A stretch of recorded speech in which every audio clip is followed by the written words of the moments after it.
Cybermation Uncensored.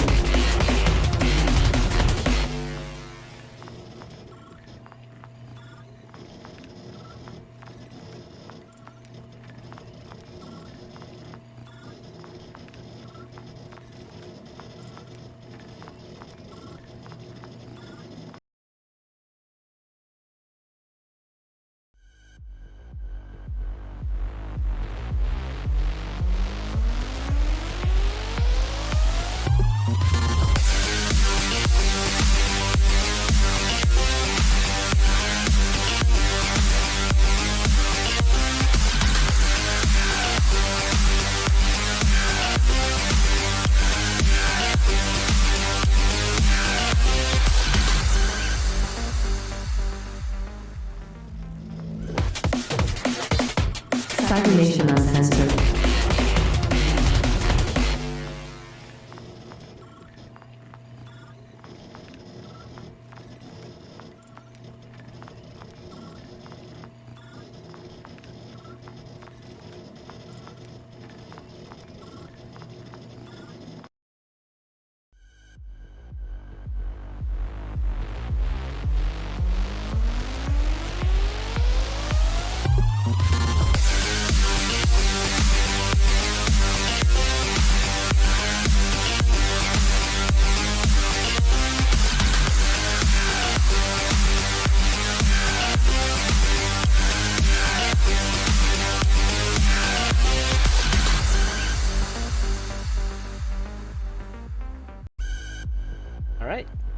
So we are starting the show. Hello, everyone. Welcome to another installment of Tales from the Forlorn Dopes. Our hosts, Cybersmily. I am the other one of your hosts. Greetings, programs. I am Wisdom000. Also call me Derek. We have an exciting show for you today. We have Thaddeus Howze. Thaddeus is the original writer, editor, CEO, guy in charge of Interface Magazine. He was working with Christopher Hockabout. One of the original playtesters too. Yeah, one of the original playtesters. Man is a legend, and he has gone on to become quite an accomplished writer, author, and comic book guru. We'll get into his credits in a minute, but right now we'd like to welcome Thaddeus. Welcome aboard. Thank you for having me. I really appreciate the opportunity. Well, we really appreciate you coming on. We've been getting a lot of the old school players and writers on our broadcast to kind of talk about, the old days, as well as what some of their takes on how they see not just gaming but sci-fi in the cyberpunk genre in general, how it is today. Normally we do a quick questionnaire, but before I do that questionnaire, I just have two questions. Have you played or know about the Cyberpunk 2077 game? I do know about it. Yeah. I did follow its existence. I have not played it because the initial layout people weren't happy. And right. So I only play games where people say, I love this, I can't live without this, because I just don't have any time. I have an right. autistic child. I have a wife on disability. So I for me, it's got to be like a good thing. People have to be telling me how much they love it, how much they can't live without it, and how I should sell my children. And when I get a game like that, I show up. That's how I got into Helldivers. Okay. All right. Well, I'm gonna let you know now that the game has reached that point where you'll have more children just to sell them off to. Then I will give it an opportunity then to impress me, because, like I said, that first year I was reading, I was like, oh.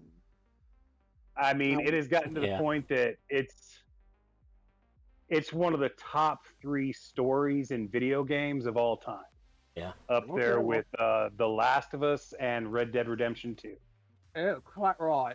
The elite. Well, then let us sign up then. The elite. Yes, the best of the best. All right, I'll give it a look. So we have this I'll let you questionnaire, know what I do. and we'll just go through it real quick.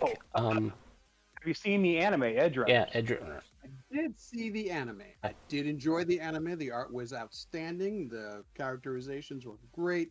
I watched it with my wife. My wife is a sci-fi nut. That's how we got together, and she enjoyed it. So if she liked it, they were doing something right. So there'll be questions that we can use now because some of the questions that some people we've entered or asked these questions sometimes they don't get it. 2013, 2013, 2020, 2045, or 2077. Preference? Yeah.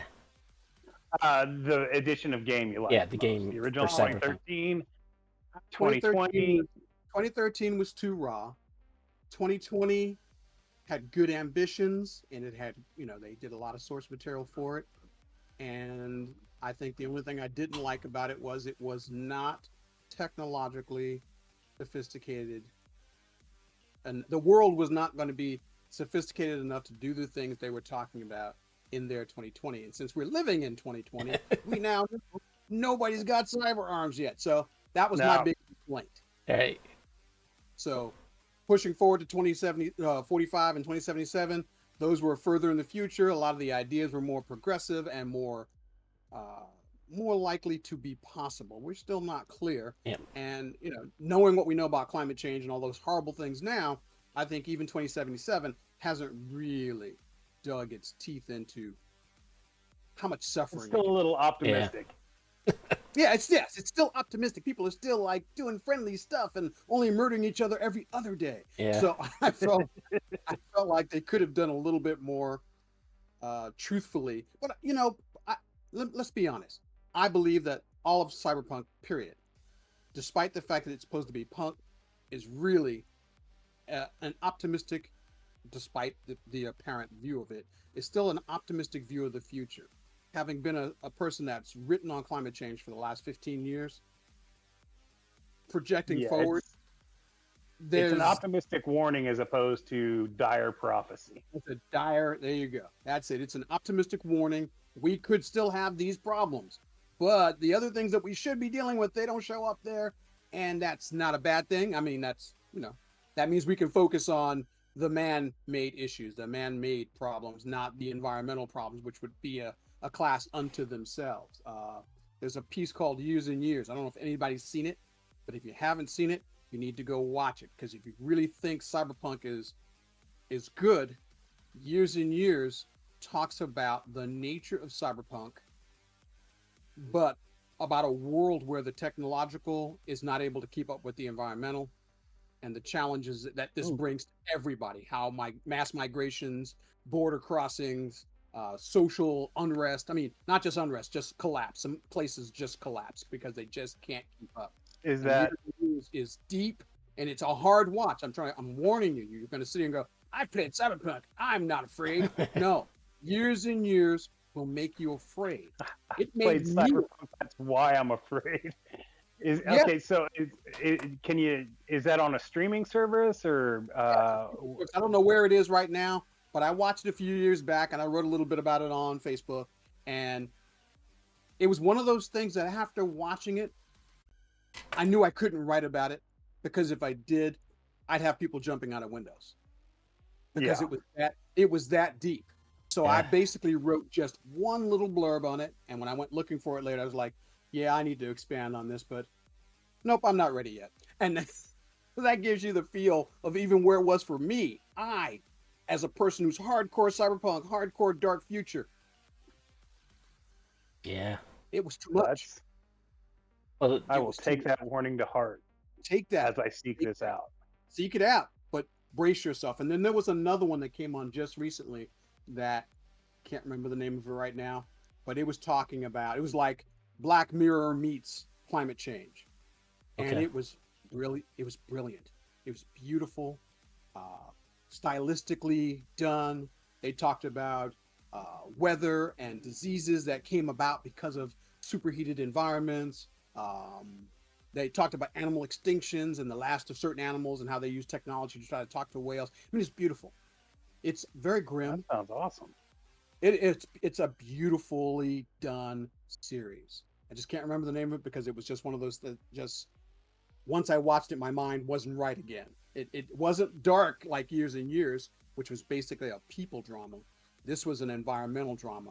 Talked about CEOs who decided that they didn't give a damn about the environment, and we're making money. That's the most important thing to us, and we will fight you to make money, even if it means animals die like flies and humans are dropping dead everywhere. We don't care. We're making money, and so was why it was dark.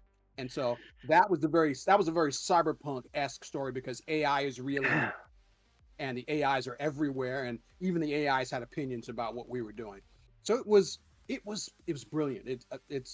I will find the name of it and get it back to you because it is worthy, and everyone should watch it because if you worry about climate change, you're worried about this. And like I said, the guys who did this, they knew what they were doing. They went and got scientists, they got readers, they got people who understood. Probably Bill McKibben and a bunch of those other guys who deal with climate change were right there in the room saying, "Hey, do this," because it was beautiful. It was spot on. That sounds pretty amazing. It was. I'll think of it while we're here. It'll probably come back to me. So, next question is, what's your favorite cyberpunk role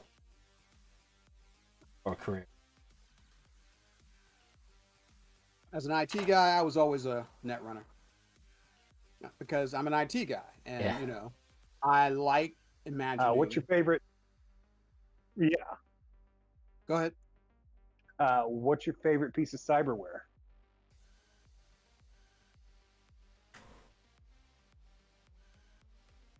Anything that makes you think faster. I like thinking faster. I like having a better response, better reflexes. I like being, because we've learned early in Cyberpunk, first is best. First wins. You don't move. You don't move first. You don't move. Exactly. So at least if you have the first chance at getting a shot off or making a chance for an escape, thinking fast, being fast is best. And so I like speed enhancing, mind enhancing technologies because I think that's really where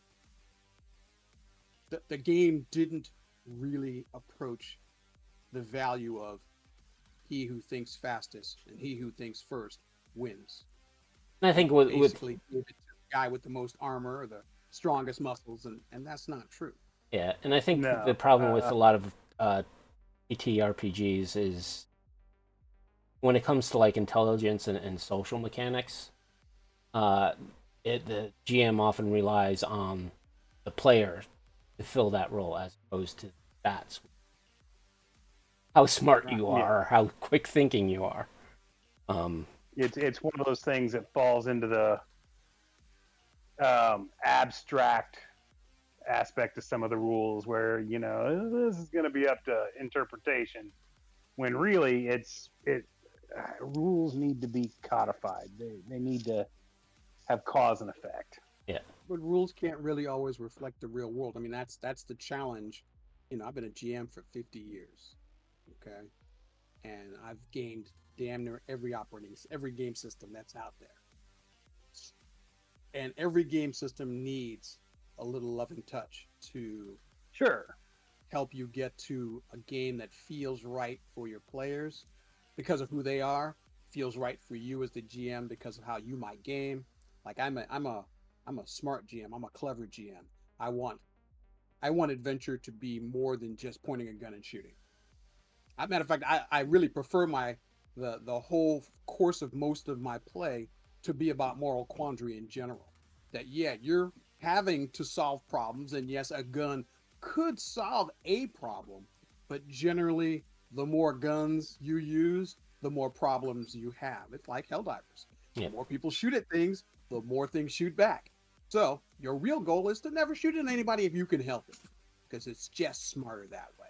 So that's how I like it. I like the moral quandary. I like people to have to question that decision and to wonder if the ramifications were worse or better depending on what choice they make. And they make that choice in real time. And I'm quick, so I can keep up with whatever choice they make. Excellent.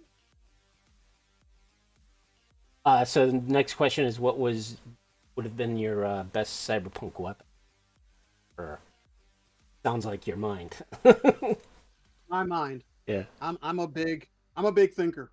I'm a all right. So I'm a writer. I have a variety of things I write. And so right now I have a paranormal investigator who where his mind is his tool, and people are always like. So I wrote a novella for this character. And the first thing people ask me is, "Hey, most paranormal investigators have a gun. Why doesn't your guy have a gun?" And I say the simple fact of the matter is, if you're calling him, guns didn't work. You could solve the problem by shooting it. You didn't need him. He shows up for those things where bullets don't work, where someone has to actually think about the problem and address it directly, not just shooting it and causing it to go away. Because if it's bulletproof, then the police are no good. The army's no good. Most of the standard solutions are not going to work. That's when you call him. That's what he's for. He's for the non-standard solution. And so whenever he has to work with police departments, the first question they ask him is, "Hey, dude, where's your gun?" That's not going to. Matter of fact, you might not even want to draw that. Just leave it in the holster, because we won't be using that unless it's regular people standing around. You can shoot them. The monsters, that's my job, and that's how I like it. And I think that's really how I tend to look at most of my cyberpunk routines. Is that's one of the reasons I preferred to be a netrunner, because shooting things was never really that exciting. I'm ex-military. I've shot at things. I'm not thrilled with it. So I just as soon avoid shooting if I can help it. Now, when it's time to shoot people, I do know where to shoot. I know what to shoot. I know where to shoot it at. But I'd rather not have to do that. That means we've already failed. In my mind, if we're pulling guns, we've already messed up. If we're relying on guns, we've already messed up. And that's the one thing that I've, as a referee for Cyberpunk, trying to stress to my players. You don't want to get in.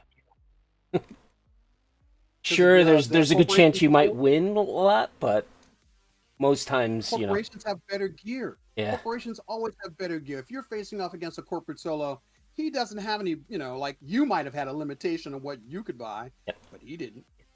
He had, access to whatever his corporation was willing to field. And if they're big enough, they field whatever they want. So yeah, you're not going to outgun the corporations. You're not going to outgun the police. No, you may outgun like a patrol officer, but once, C-SWAT or, the riot squad get called in, you're fucked. It's all bad. Once they call for help, if you aren't gone by the time help gets there, you're not leaving unless it's in a body bag. So for me, it's like, don't shoot unless we have to. And if we shoot, know that 60 seconds from now, we better be gone, because their help is going to be here, in 120 seconds. And I'm not going to want to be here after that. Right. So, what is your favorite Cyberpunk supplement for either 2020 or Red?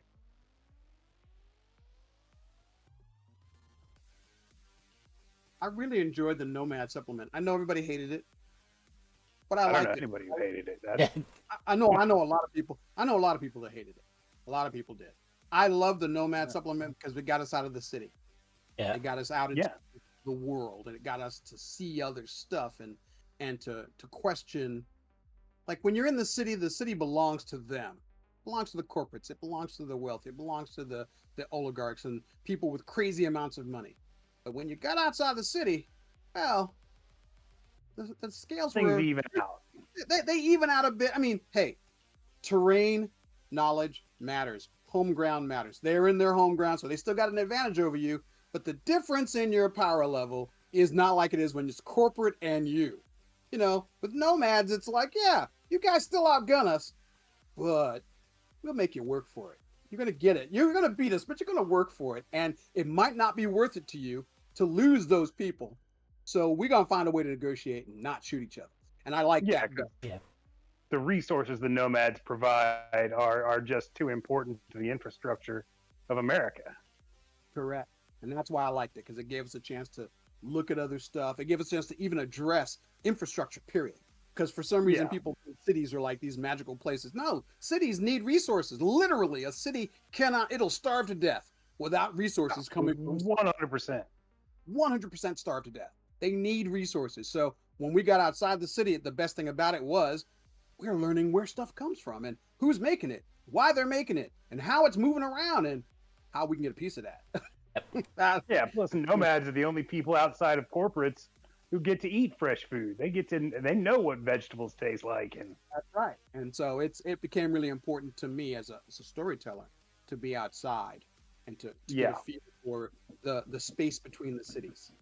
And it changes how players respond to things when they realize that its city is awesome, but it's not self-contained. Awesome, but it's not self-contained. And it's important to remember that for players. So which is the least favorite book that you Cyberpunk? All the space ones, all their space, Just because it space was stuff. very non-scientific. Non-scientific. It felt very ambitious. Let's put it like that. Yes. I felt like it was ambitious, and it just didn't quite fit where we needed it. Space requires cooperation, and the problem with the cyberpunk world is there's not a lot of cooperation. So to do space right, you kind of have to get past trying to kill each other on the ground every day. And if you can't do that, then you can't get to space. I mean, well, a country might make some stuff like, SpaceX. Ooh, we get some stuff up, we get some stuff down. That's it. That's all we're going to do. But if you really want to build space stations, you want to build real space stuff, you need cooperation. Space adventure is not cheap. It is hard to yeah, maintain. It is hard to keep up. And you just can't get there in a fractious world where no one gets along. And, Yeah. I've written enough about it and done enough reading about it to know that the space pieces were ambitious and they sat outside of the framework of a cyberpunk world. Basically, what I ended up having to do was when I wanted to run space stuff, I had to change the cyberpunk world to make space stuff possible. I mean, it could still have a little cyberpunk here and there, just like you have a little like spy novel, spy intrigue. You can still do all that stuff, and that's still where cyberpunk can take place. But for the world to work, for space stuff to work, we had to have a little more cooperation than the base cyberpunk game offered. yeah. It can't just be factions constantly in conflict with each other because then nothing gets done. That's right. And space is too dangerous an environment to not have that cooperation. Well, you need it. You need to be bringing all those resources together, checking, double checking, triple checking, because space doesn't give a damn where you came from. Space doesn't care about your factions. Space wants to kill all of you. Yes. It's going to kill everyone. Yes, it does. It doesn't matter who you work for. Space will kill you. So it really requires people to be working together more potently and more effectively than the original games offered. That's all. But it wasn't bad. It was just tangential. Yeah. You had to change the base premise of the game to be able to enjoy that part of it. That's all. So, what was your favorite Night City?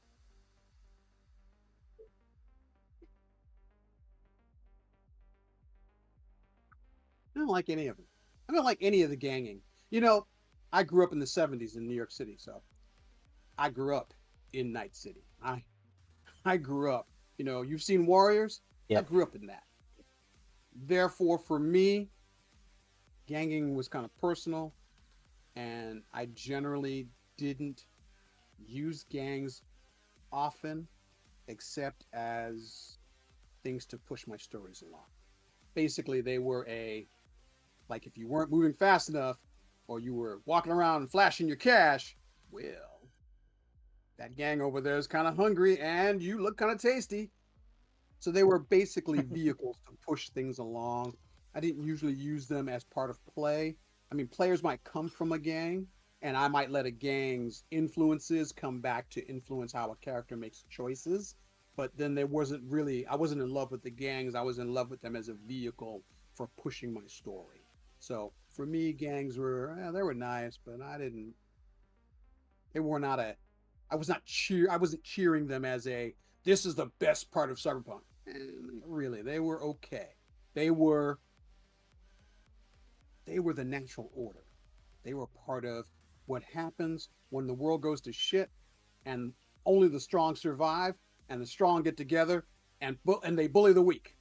And that's what gangs were. Gangs were like they were rising above. They were still poor, but they rose up and fought together to be less poor and maybe not die this week. But Yeah. that was always the challenge. And so gangs came and went. You have a gang here for a year, and then they'd make a mistake, and it just takes one, and it was gone. And I know this because I played Eve. I don't know if you've ever played Eve, but Eve is gangs in space. You have an entire ecosystem built around building up your stuff, building up your resources, and hoping that nobody notices you while you're trying to get your resources together. Because if someone does, they might come and kill you and take your stuff. And that's how I looked at gangs. Gangs were basically a biological process where things would come into being, they would do certain things, and then eventually, if they got too big or they got too noticed, then they would draw the attention of stronger gangs or the police, because the police are a gang. Yeah, I said it. I said it. I don't apologize. No, I mean 100% the police are a gang. But a lot of people hate that. I just want it to be known that in my game, the police were just another gang. Yeah. Better equipped. And they had their own little sub-factions. Again, for me, I like the intrigue. I like intrigue. I don't like just running around shooting each other. So I would take the police and factionalize them just like I would the street gangs. And sections of the city belong to certain sections of the street gangs. And if you wanted to go there, you had to know them or have somebody who's been there or have somebody who had a connection. That's where, for me, fixers were really useful.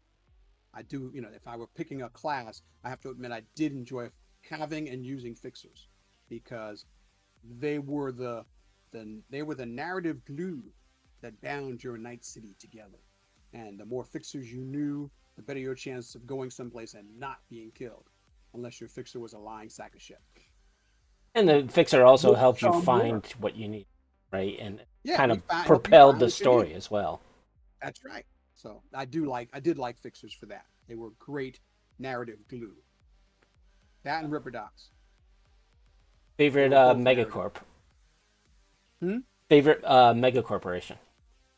Arasaka. What? Is there any other corporation that matters? Some people might disagree, like Militech fans. Yeah. There are those people. What's your favorite? Might look at Biotechnica, but yeah, there's a few people that might agree with that as well. What's your favorite cyberpunk movie, anime, or TV? Ghost in the Shell. I love those. I love the Tachikomas. I love the Major. Love all our crew. They were all chest. Mm-hmm. Yeah. Yeah, they were.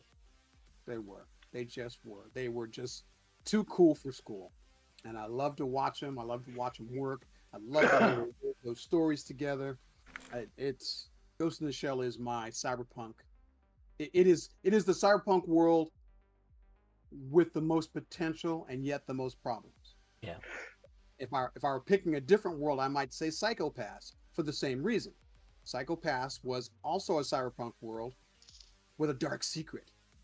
And if you haven't watched it by now, my God, but Psychopass was, and I won't spoil it for you, but Psychopass was a cyberpunk future with a dark underbelly that was so hidden, people died trying to find that secret. If you found that secret, you probably were seconds from death. I learned it. Yeah. Oh, there you go. You found the answer, and now you're dead. And that's what made it awesome. I only got to see the first season of that. Oh my goodness! Yeah, I know. You need to get off your butt. I know. Psychopass is when you get to the end. Psychopass is good stuff. It's you call me. You'll be like, I didn't. You didn't. I didn't. You didn't make it understand. Yeah. Mm-hmm. Yeah. It's one of the better genre animes to come out. Yes. For a while. It is quite delicious. It's well crafted. Characters, you don't really like any of them, but you don't hate any of them either. They're just like good cyberpunk characters. They're questionable. They they have redeeming qualities when you're not angry with them for doing something stupid, which is happening pretty much most of the series. They're doing something great, it's looking good, and then they fucked it up. Yep, there you shit the bed. It's all bad, man. So what's your favorite cyberpunk fictional character, like singular character?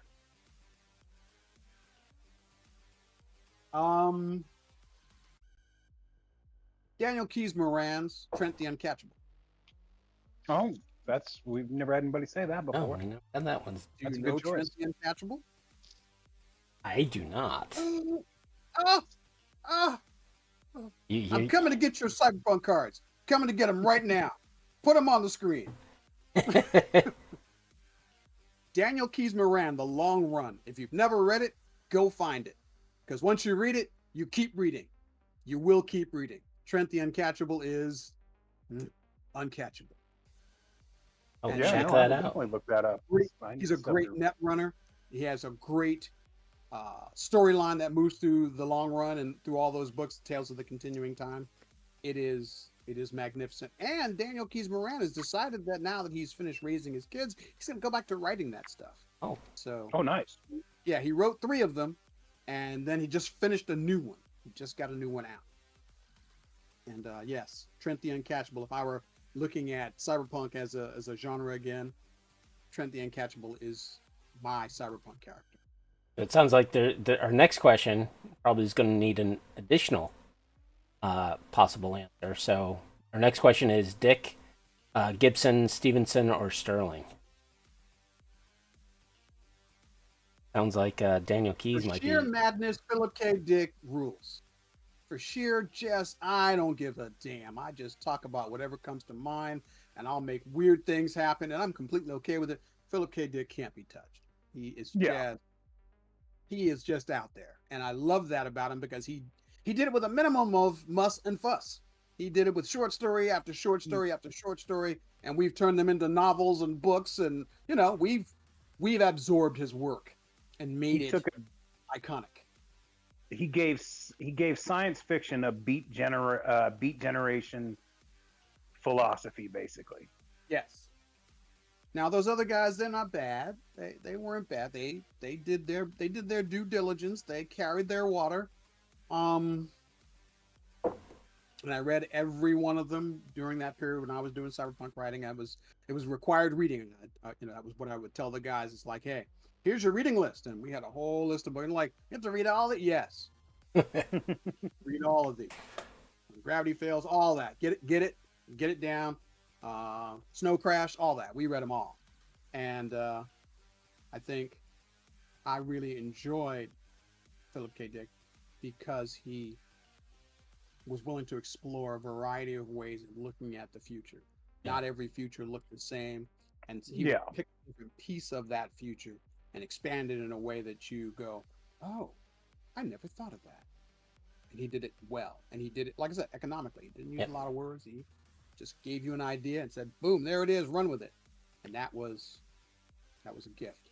Well, I think he also presented the whole question of what is real, what is human.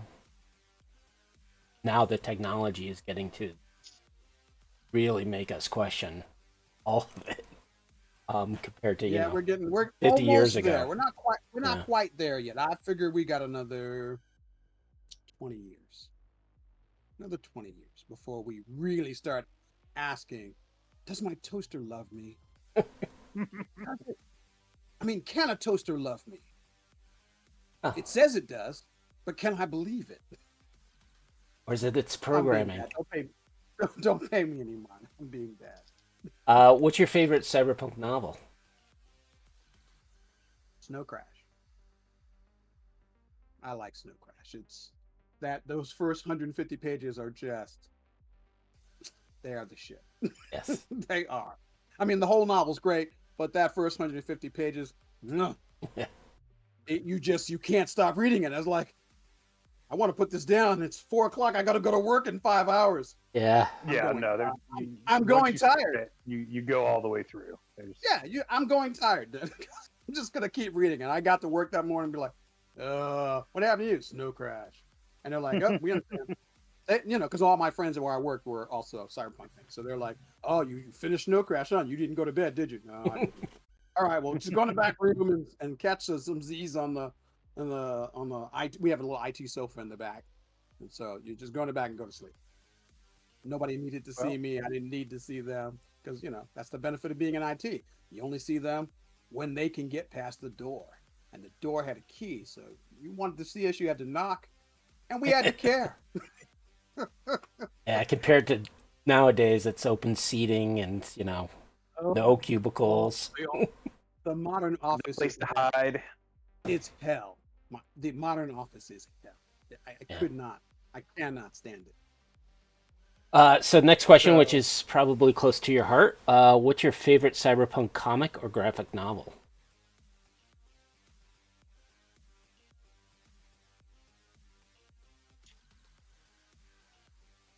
You know, I don't think I have one. Unless you can name something that's really compelling. I don't think I have one because comics never really captured that genre well to me. Hmm. I feel like they might have wanted to, but I've never read a comic that captured the real heart of cyberpunk effectively. But let me think for a minute. Well, for decades, for me, it was Ronin by Frank Miller. Just because of the whole nanites and production of them. Okay, I'll buy that. I You can know? buy that for $1. It was decent. It was decent. I've got like just a ridiculously large list of cyberpunk comics. Oh, then give me the Uh, best of your list. Oh well, the best is Transmetropolitan. It's bar Oh, none you're right. the best. Okay, so then I do have one then. Transmetro rules. Yes. Yeah. I do love Transmetro because Spider Jerusalem didn't give a damn. No, he did not. And number 2 to this day would still be Appleseed.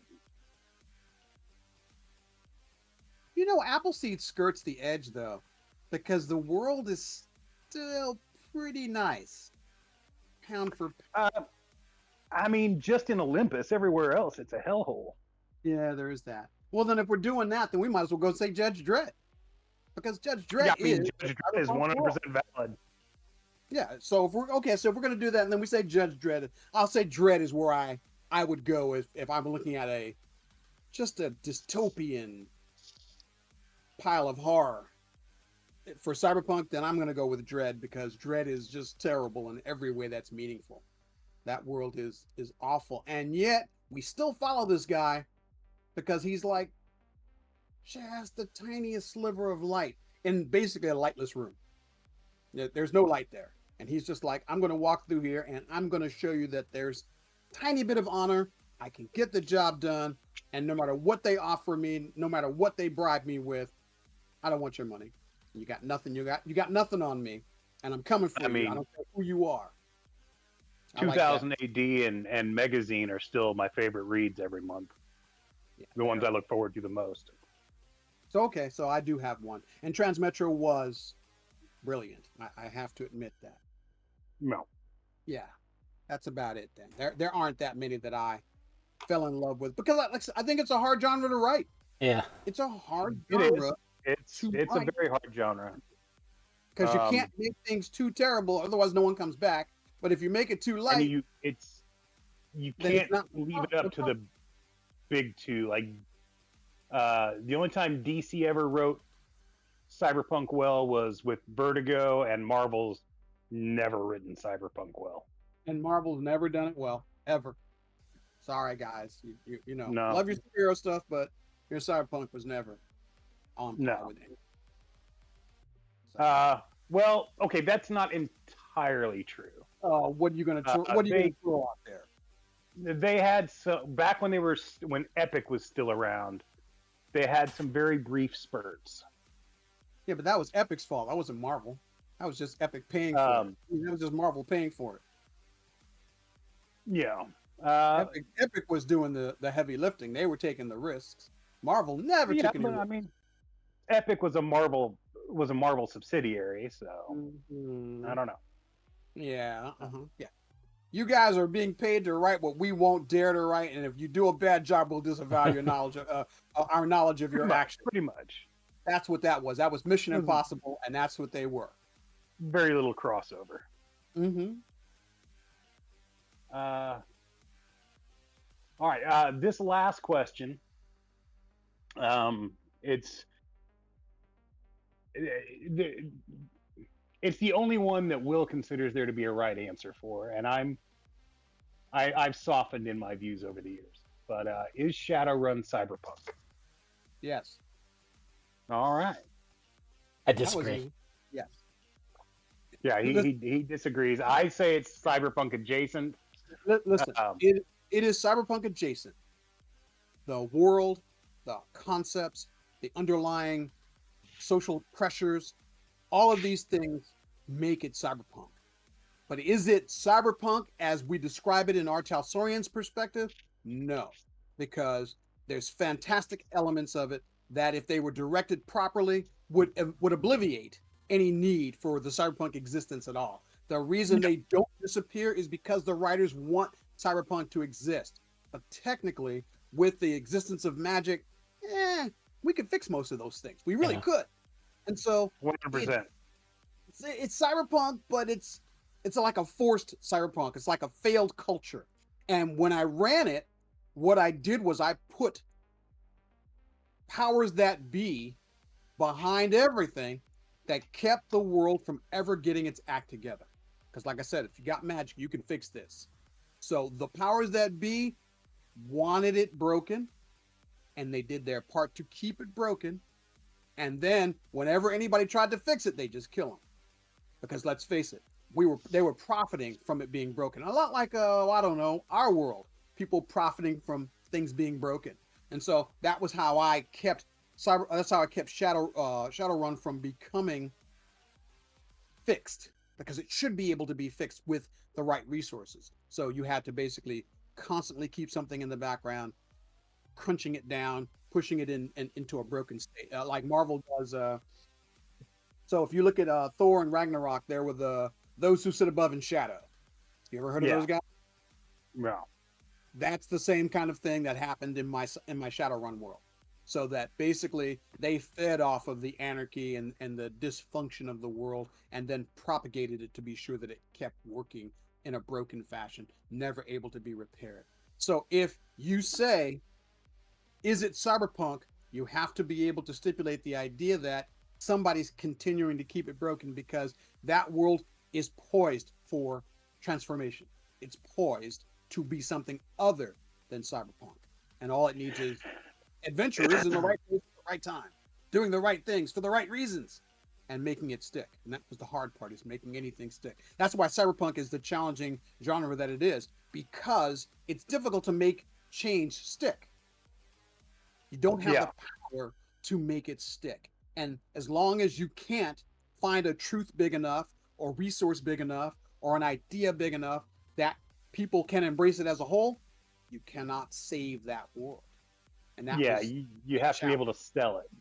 Yes, and you can't do it. That's why when I wrote the AI stuff in Interface, part of what I wanted to talk about was the idea that, as an IT guy, I understood that computers were going to get smarter and faster and more powerful, and that there was going to come a day where, when people started interfacing with computers like they do with net running, that you would need tools that were smarter, stronger, faster, more capable, and more aware of how things needed to work, because somebody has to keep the world working while people are actively opposing its operation. Because that's what netrunners are doing. They're actively opposing the successful operation of the network. But the network is necessary.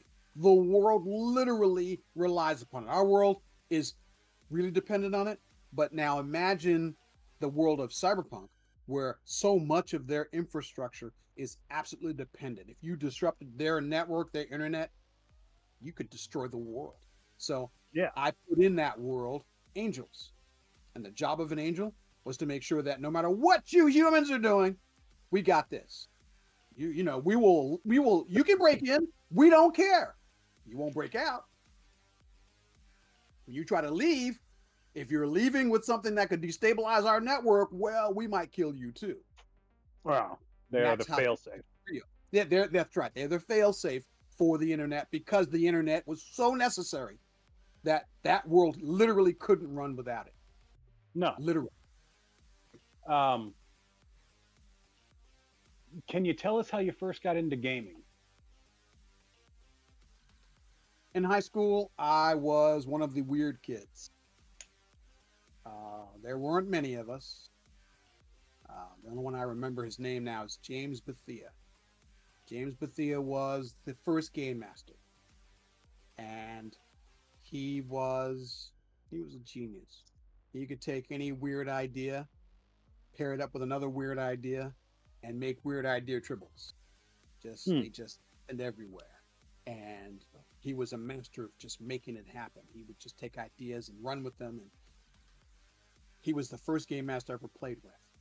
And after that, I spent probably the next 5 years trying to capture that lightning in a bottle that he created for me. And when I got out of high school, and I joined the Navy, you have a lot of time at sea. A lot of time. Lot of time. You don't go anywhere. You're at sea. You're on a ship. It's dull. Scenery doesn't change much. You can lift weights, you can watch TV, you can read books, or you could game. So we gamed. And I had a captive audience. We were doing great stuff. We were having a good time.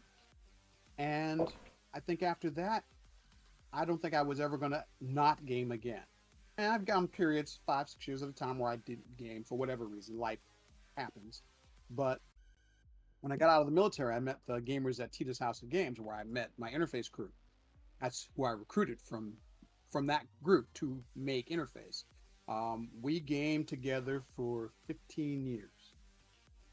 And every Sunday, like clockwork, for 15 years. We only missed Christmas, New Year's, Thanksgiving, maybe, but it happened on Thursdays, so we didn't usually miss. Yeah, it happened on Thursday, so we could usually get everybody together by Sunday. And so we did this, like I said, for 15 years. And we had a game that happened from 1 to 5, and then we had a second game from 5 to 10. So we had basically a 10-hour window of gaming, and it was superheroes and Dungeons and Dragons and Stormbringer and Cyberpunk and RuneQuest and just about anything you could think of we would eventually get to. And I ran pretty much, I'd say, 60% of those games for all that time. And then when I realized, okay, I've trained you, it's time. You are going to run the next game, and then you're going to run the one after that, you're going to run the one after that, and I could get a break. And so that gave me time to make new stuff. And they would run shorter runs. They do much shorter runs. They do 6 weeks, 8 weeks, 10 weeks, 12 weeks. And that'd be great. So I could get a break, and then I'd run for another year and a half, and then I'd get another break. And so that was how we did it. And then the night shift was my other friend Bart, who ran his RuneQuest game, or Peter, who ran a RuneQuest game, or whatever they were running at that time.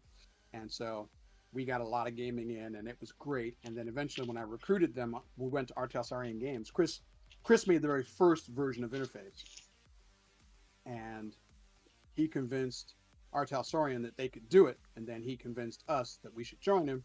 And then I was like, well, that's a lot of work. And he's like, yeah, I think we can do this. And Artelsarian gave us a funny look, like, really? And we're like, yeah, we can do this. So we did.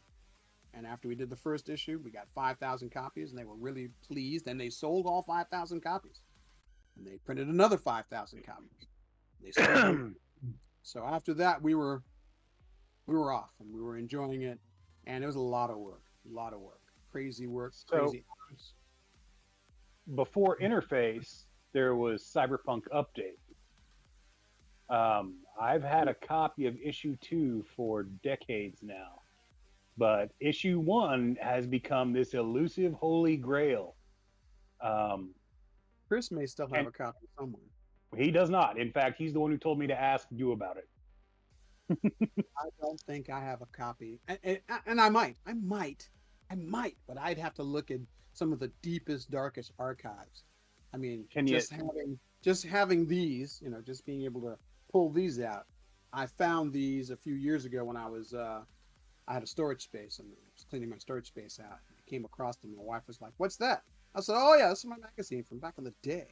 She's like, "So technically, you were writing before you were writing recently?" I'm like, "Yeah, but it's brief. It was just a couple of years, and we really enjoyed it. When it ended, I had a job. I had a really nice job. I was an IT executive at that point. Oh, nice. I just couldn't give the time to it. I wanted to, but I couldn't. Well, and I just, I was doing that job. I was raising my son, and the sacrifice was that I had to choose. So I gave up writing for a while, but I always knew I was going to do it again because I always remember loving it. and we had many adventures while we were doing this, and it was really probably the most fun I think I'd ever had as a writer. Well, Can you, sorry, but can just you having reach back into the? sorry. Go ahead. I mean, just having a group every Sunday for 15 years is an accomplishment. I know with a lot of gaming groups, real life can just really just shatter gaming groups pretty quickly. Well, it eventually did. I mean, but it took 15 years. Yeah. We got old. Yeah. We eventually our lives became so much so we couldn't get together as much as we used to. Now, some of us still game together. Like Peter, Christian, and I still game together.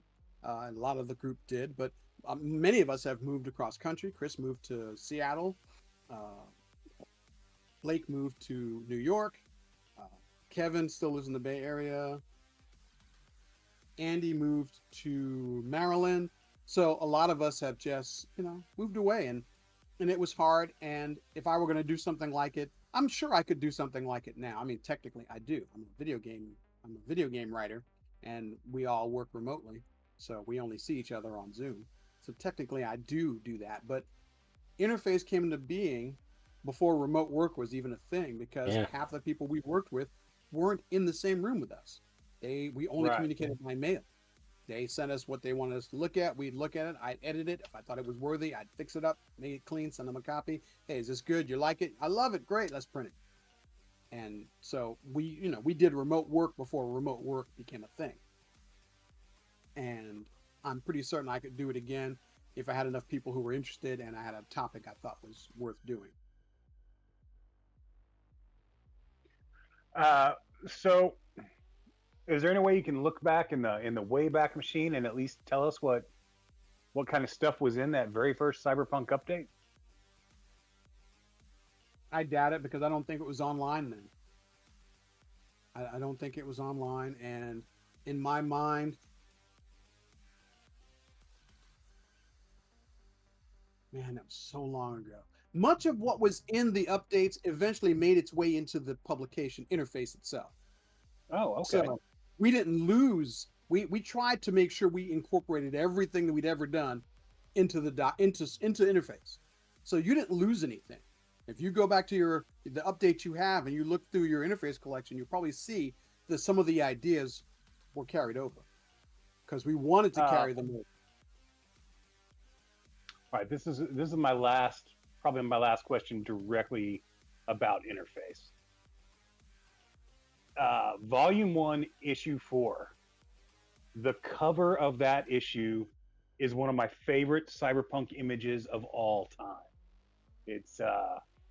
It's the group of characters sitting in a bar.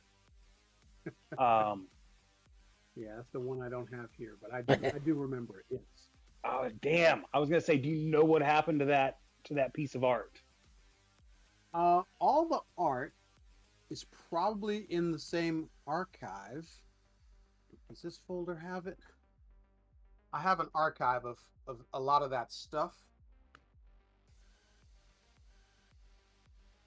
Yeah, I have an archive of some of that stuff, but most of it's probably still outside in my storage facility, because it was just so much stuff.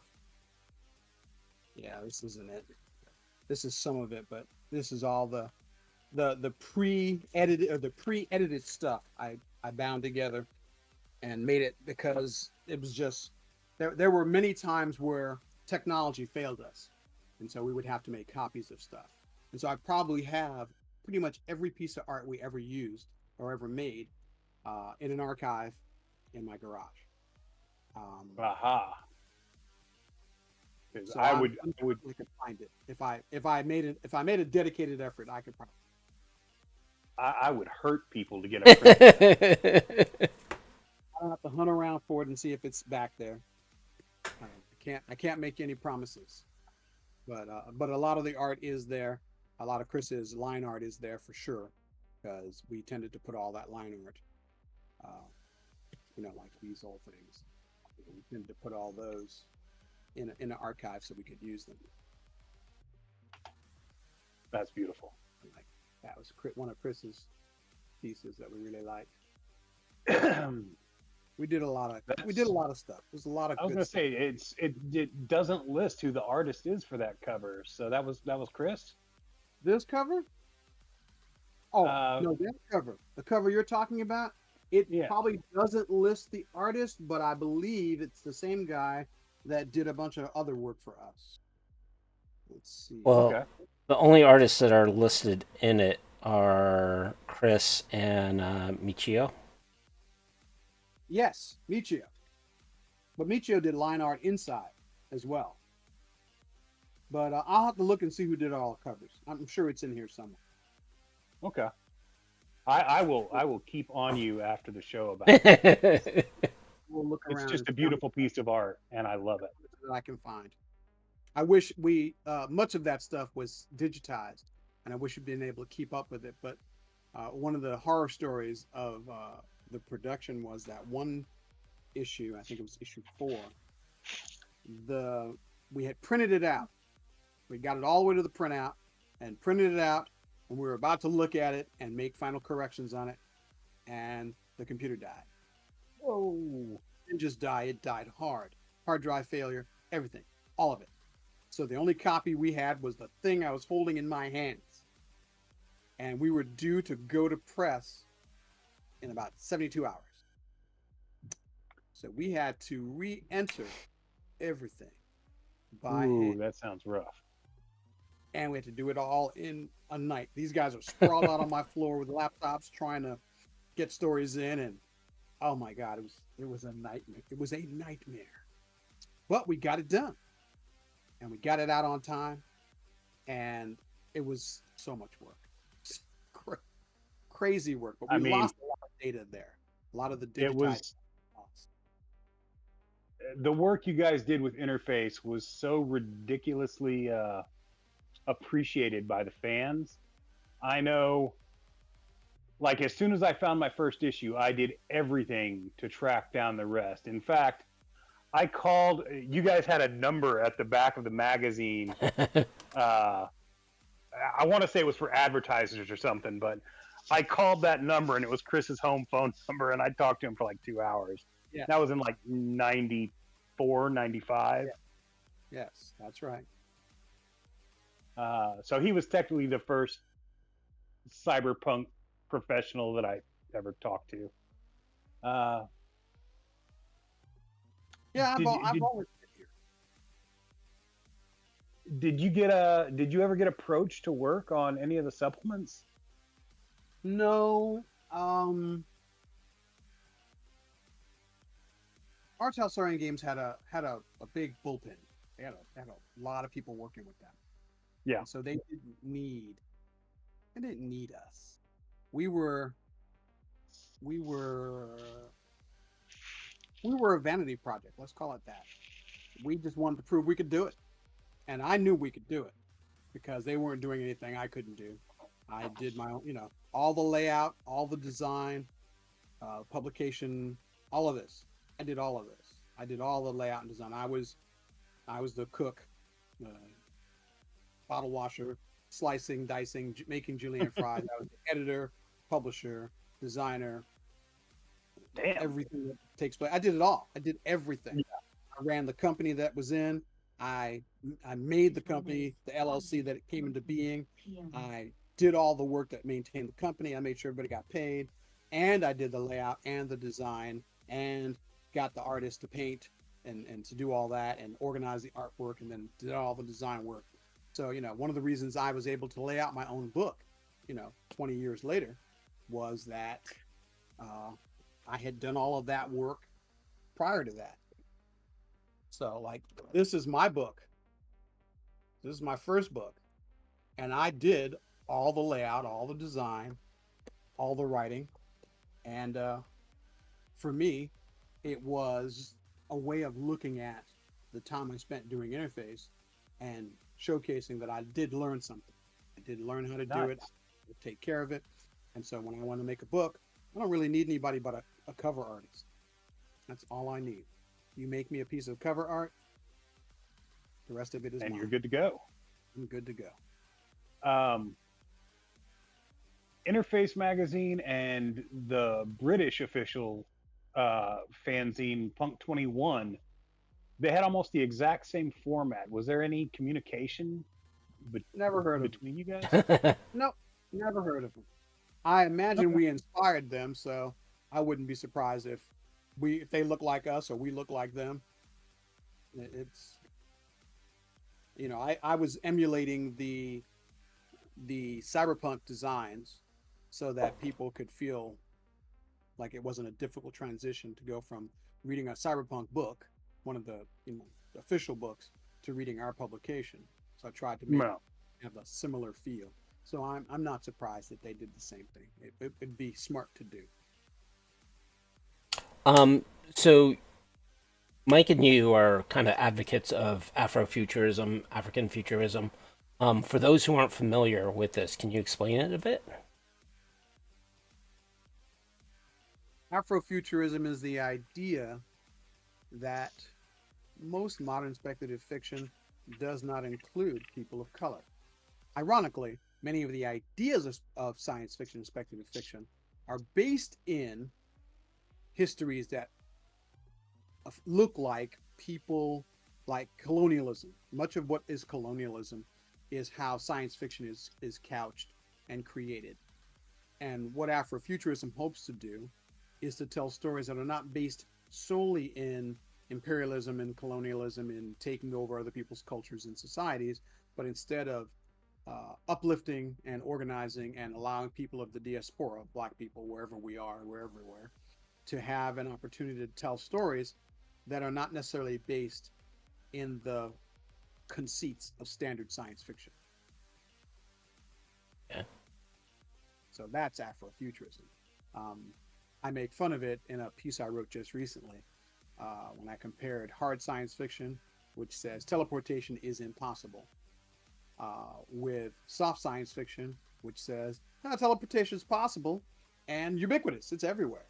And then with rationalized science fiction, which says you can do teleportation, but it's going to cost you a lot of money and you're not going to do a lot of it, but it exists.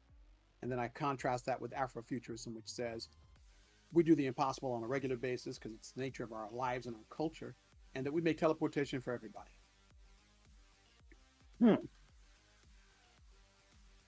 Okay. Do you have any recommendations on where people can learn more about it to kind of incorporate it with cyberpunk? Because I know the high rider culture is pretty much all of African immigrants who set that up, and I know to your point that the whole ambition of having space in the cyberpunk world is a little too ambitious, but there's also people who might want to flesh it out and try to keep it close to how at least the Cyberpunk 2020 tried to portray it, right, in Mike's vision. I actually see people. If there's anybody playing Cyberpunk these days, I think that they're looking further afield. They're looking at a more modular approach to it. They're taking the pieces they like from whichever genres they prefer, and they're cobbling it together so that 2077, because Mike talked about 2077 even way back in the day, because we talked about how we felt that technology would be much more advanced, that we were talking about a world where the technology was significantly more advanced than our world. So even if you go to Night City 2013, their technology is still 50 years ahead of where we're sitting today. Yeah. So that meant that was a world that wasn't our world. It was a world similar to ours, but they had a different approach to technology, and thus they got technology better than ours, and having that better than our technology caused their world to be destabilized and problematically dysfunctional. And so when you started looking at talking about more advanced technologies and more advanced periods, you start having that challenge of how do you square this? And since it takes cooperation to make certain kinds of technology, there had to be periods where the world was cooperating. Otherwise, you couldn't have those technologies. And what you say is that the world cooperates, then it destabilizes. It cooperates, it destabilizes. And so when I look at cyberpunk as a genre, I try to look at it as whenever I'm running a game, I'm looking at a game where I'm either at a point where it's stabilizing and becoming settled so that things can happen, or it's destabilizing where things have been stable for a while and now we're now in another interregnum where things will go downhill, and eventually the players will play in that downhill period, and eventually, if they play long enough, will climb back up towards stabilization. Because our world changes so quickly, it literally could happen in a cyberpunk. If I run a game for 3 years, I could destabilize the world, have them be at the bottom, restabilize the world, and have it come back to being temporarily stable again. So Yeah. I feel like that is the best way to approach cyberpunk as a genre, as a player, as a GM. So you could then include ideas for Afrofuturism in that kind of thing. You could talk about India and Africa and China as places where technology has advanced, and they're doing things differently. Like, for example, in China, they love the idea of AI agents. So there's millions of them already, and there'll be millions more of them. So if you have a cyberpunk campaign and you want to talk about taking your characters from the US to China, you'd have a different cyberpunk experience. Very different. The government's very powerful. The AIs would be very oppressive. And thus you would have to have a different way of getting around and moving around and dealing with the laws and approaching technology. But you'd have a whole lot of very interesting technology. So if I were to do cyberpunk today, I would definitely take advantage of how the world looks today and then add to that. Yeah. There was a recent movie, Will and I talked about it on the last episode, Bionic, out of Brazil. Have you seen that? No, I think I've heard of it, but I have not seen it yet. Tell me about it. It's kind of a lower budget cyberpunk film that, like I said, it's out of Brazil, so it's a very different look at what the cyberpunk future could be. But with that being said, like, it is 100% something you could play straight in the in 2020 or Red or whatever. But it doesn't focus on like combat people. It focuses on like athletes and like Olympians, runners. Getting augmented with cybernetics, yeah. I saw a trailer for that. Yeah, I saw a trailer for that. It's surprisingly good. Well, there's a bunch of like done in Brazil. There was like a surveillance one where the surveillance technology was extreme, and people were being monitored all the time. And this was also made in South America. So there's a bunch of cyberpunk stuff that's out there that are, low budget films, but they address a lot of the ideas and concepts of cyberpunk.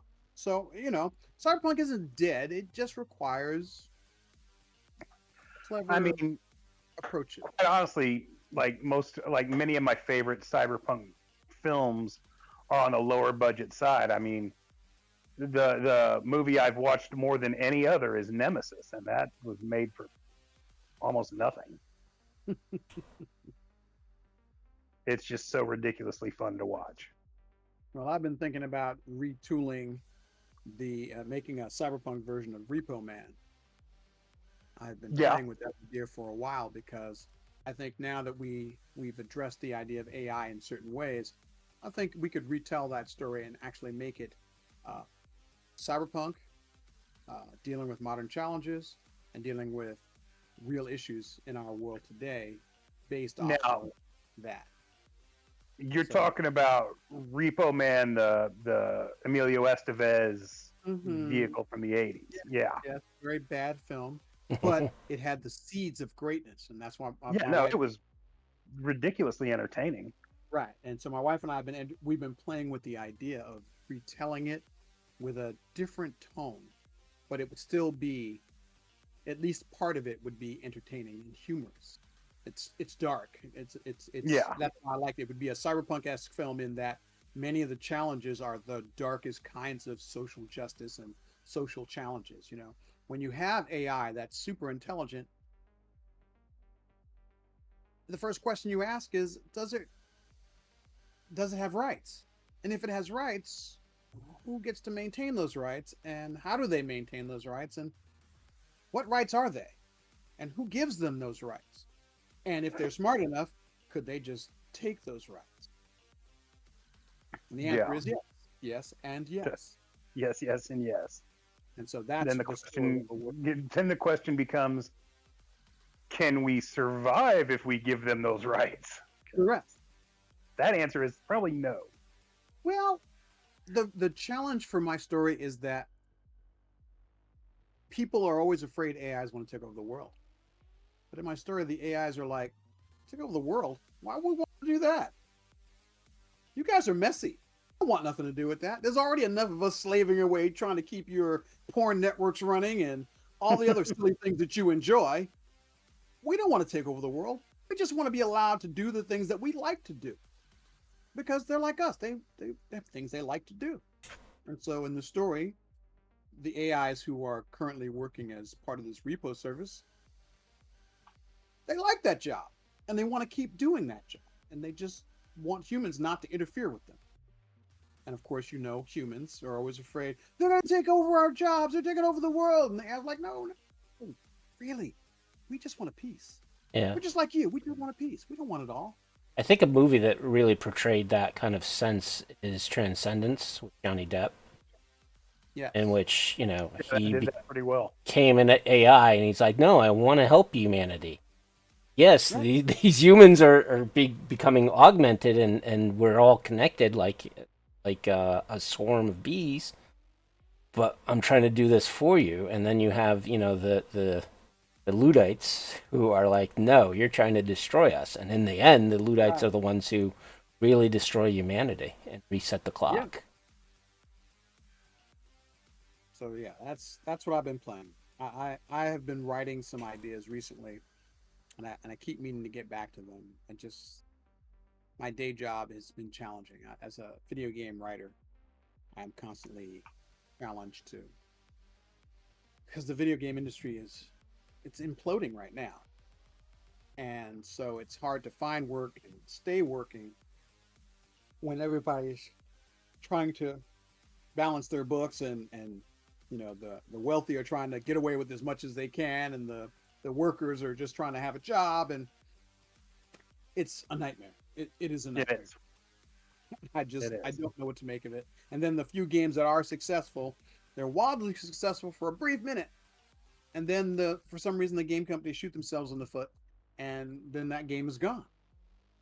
And that means for us as gamers, the lifetime of a game used to be a decade. Now we're lucky if we get 5 years out of it. Yeah. We're lucky if we get 5 years. And it looks like now some of the best games may only exist for a couple of years, 2-3 years. And they're like, well, we're going to replace it with something else. And that thing is never as popular as the thing they replaced it with, but they insist that they have to do that. So. Well, I think the industry also has that, as designers, as people who love to make games, right? They start getting into it and become these indie shops, and they produce something that is, amazing. However, then the business comes in, right? And the business starts looking at it as a profit-making scheme. And as soon as you treat anything, and this is for all industries, as soon as you start looking at a company and saying, okay, we are just going to be here for specific profit, a lot of those companies get burned out very quickly. And the product will go down the toilet, in my opinion. Because they're not looking for the best quality. Modern audiences have the attention span of a gnat. That too. Yeah, that doesn't help either. Yeah, they play it, somebody was pointing it out the other day. He says, what the problem for most of you guys is? You find a game and you play it, and that's all you do till you sucked all the juice out of it. And now as a gamer, a longtime gamer, I've been video gaming 35 years. The secret of enjoying a game is to play it, enjoy it, then stop playing it, go play something else. I've got 12 games I run pretty much all the time. But this means I don't get bored because I play only one game until I've sucked all the life out of it. So there's a whole bunch of people right now who are talking about Helldiver. Helldiver's gotten boring. I'm bored with it. It doesn't do anything. It's like, dude, you play Helldiver for 12 hours a day, every day, for 7 days a week. Of course you're bored. That's all you do. Play something. Try a different game. Play a variety of games. You know, how about a non-Twitch shooting game? Play a strategy game. Play a real-time strategy game. Play a fun game like Hades, where you're not really doing anything. You're just running around side-scrolling and having a good time. Play a game that has low stakes. You don't just have to play a high-stake game. But what I find is that people get addicted to that. And then when they don't have that, then they're complaining there are no games. And I'm like, there's plenty of great video games out there. I'm going to start with, I work with a company called Sci-Fi Radio. And I'm going to put together a series of my 10 favorite games that I play today, that I enjoy, that I think allow me to enjoy a variety of play that keeps me entertained, and I don't have to worry about burning up and burning out, because I play a variety of games. And that way I get to enjoy my games longer. I don't have to sit there and that's all I do. I look at these guys who are complaining about Helldiver. I was like, dude, there's nothing wrong with this game. This game is great. If they stop tweaking things, I'll be even happier. But they insist on trying to tweak it because everybody's complaining. If I were a game company, I'd be like, I'm not tweaking shit. I like it this way. Works great for me. If you don't like that weapon, don't use it. Go use the weapons you really think are good, and stop making me have to spend time fixing things that aren't broken. Which is why the Helldiver crew is struggling. So, what platform do you play on? Are you a PC gamer, console? I have PC games and I have console games because this gives me the greatest range of choices. So I have an Xbox One, I have a PS4, and I have my high-end PC that I play video games on. I do not have the money to choose that way. I got the PS5. That's what I'm running now. Notice I don't have a PS5, right? I don't have a PS5. So the reason I don't have a PS5 is because the games I have right now are doing for me what I want. And when I reach a point where I don't have any more PC games, or I don't have any more Xbox One games, then I'll go get a PS5 and then I'll play those games. And then I'll find new games. But again, for me, it's not about the next fix. It's about enjoying the games I have. And I think that's what's great. Absolutely. They're not enjoying the games. They're fixated on the games. And thus, when they've played that game to death, then they just can't do anything else. Now, in fact, I found the name of that movie that series I want you to watch, and I told you I want you to watch it carefully. It's called Extrapolations. It's on Apple. That's why it's weird. It's Apple TV. Oh, see, no, I'll never get to see that. Well, damn it. Well, you know what?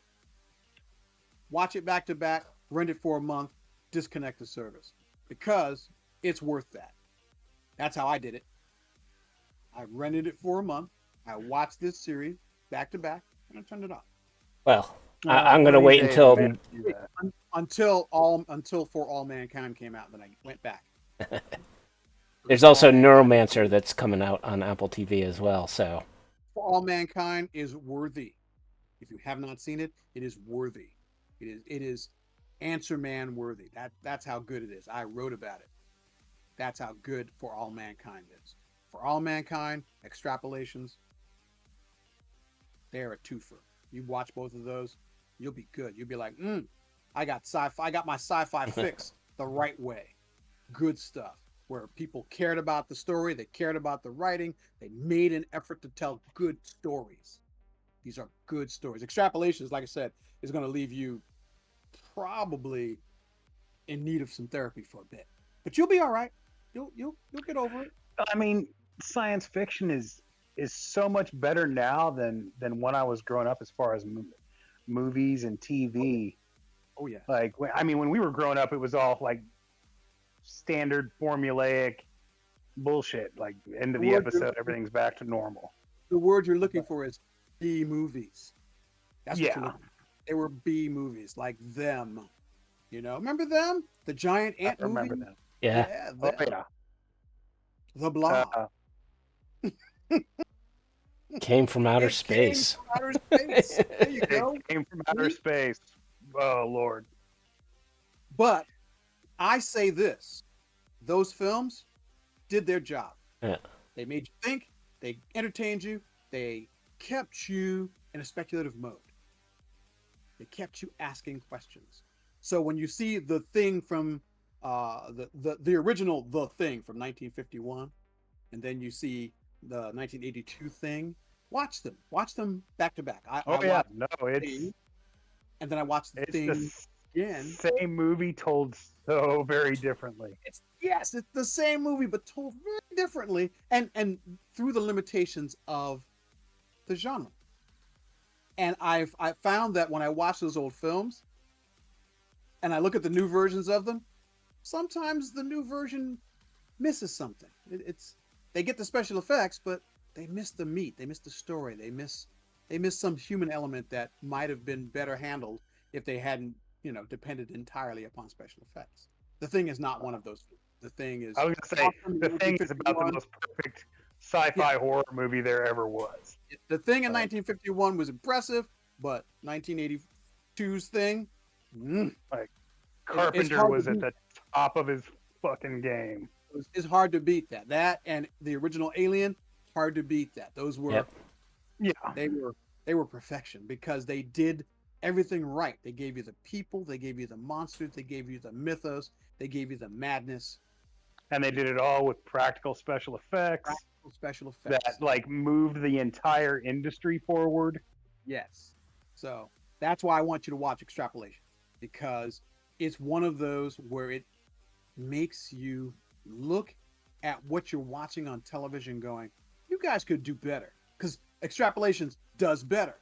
It is the heavy lifting of the science fiction that we have to see, because it makes us ask, what else are we not talking about? When I watch science fiction and they don't cover when climate change doesn't show up at all, I'm like, are you really telling me a science fiction story? Or are you just telling me a nice happy tale of space technology? Which is nothing wrong with that. The Expanse does that. The Expanse is straight space technology, and we don't care about climate change at all. We don't even see we solve that problem. Yeah, we did. The brief times they show Earth, it's definitely a problem there. Yeah, but at the same time, we don't have to worry about it because we live in space. Yeah. Right. That was the whole point of being in space. We made space stuff and we left Earth behind and we don't care. And that is a space technology adventure, not a science show talking about the challenges of overcoming the local environmental challenges. I mean, I'm going to give you an example. How many times did you watch The Expanse and wonder, where did those high velocity railgun rounds go? Come on now. They gave us all this song and dance. You just assume that they travel forever until they do hit something eventually.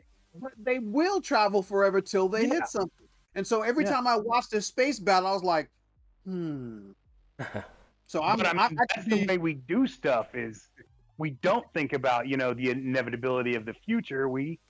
It's all very much right now, regardless of how much it screws us later. They should have.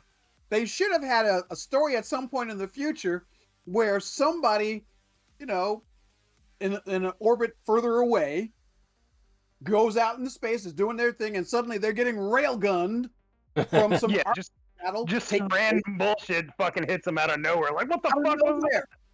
Because that's the truth of it. If you don't tell me that I've made high energy railgun rounds that when they miss their target, they explode, you don't tell me that. You're telling me that there are railgun rounds that didn't hit their target and they just kept on going. That's what you're telling me. Yeah. And when I watch The Expanse, I watched dozens of space battles. Yeah.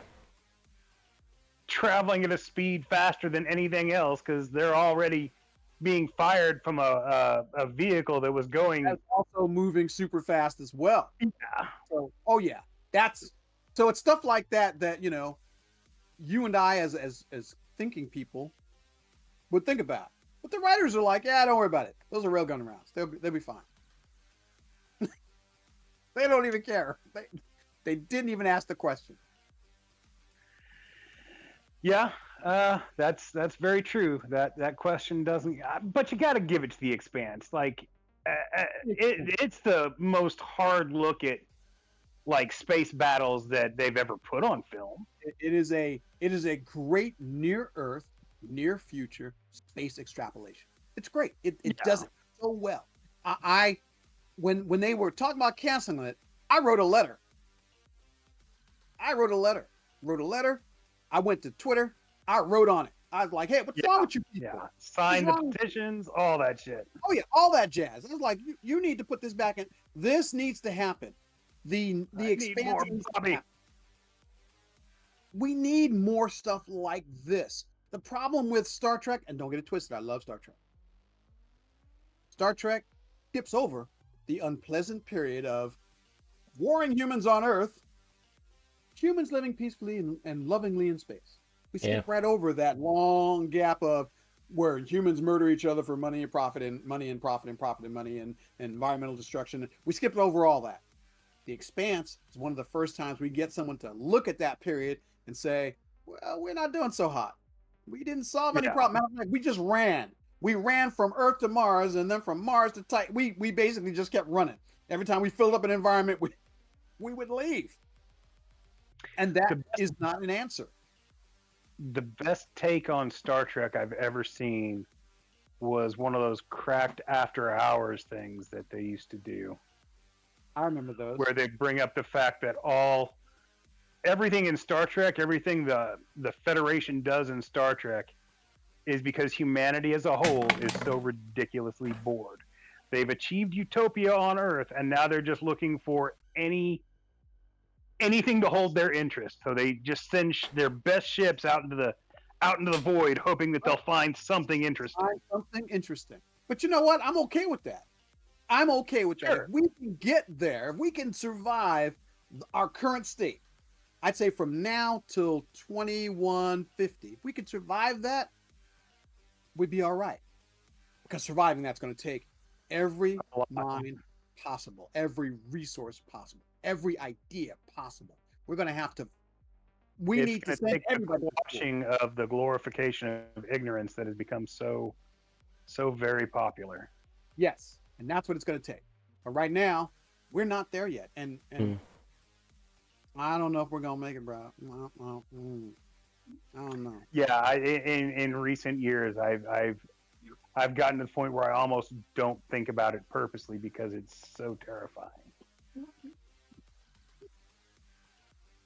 I have never handled the concept of inevitability well. Yeah, that's why I want you to watch that series. When you watch that series, you call me back. I'm gonna be on your show. And we're gonna talk about it. All right. Sounds like a plan. That is definitely a plan. You watch that show. When you watch that and watch it, matter of fact, watch both extrapolations and years and years. That way we can really talk about why we need to talk about this. All right. Well, if I turn into a quivering mass huddled in a corner, I'm blaming you. You will. You will. It'll be okay. Because once you become a quivering mass in the corner, you've already done the hard part. You have accepted that the inevitability of these things, they must be addressed, and we can no longer pretend they're not happening. That's why they were so deep for me. Because TV hides the future. It hides the future from us. It doesn't talk about the future. It talks about a future, a happy future, a future where cats and dogs live together in benign benevolence. I mean, I get that, but like no monster movie, no horror movie ever scared me. Like the day after I saw that when it first aired, and I was nearly catatonic for a week. Good film. I like it. It's completely ridiculous, but I like it.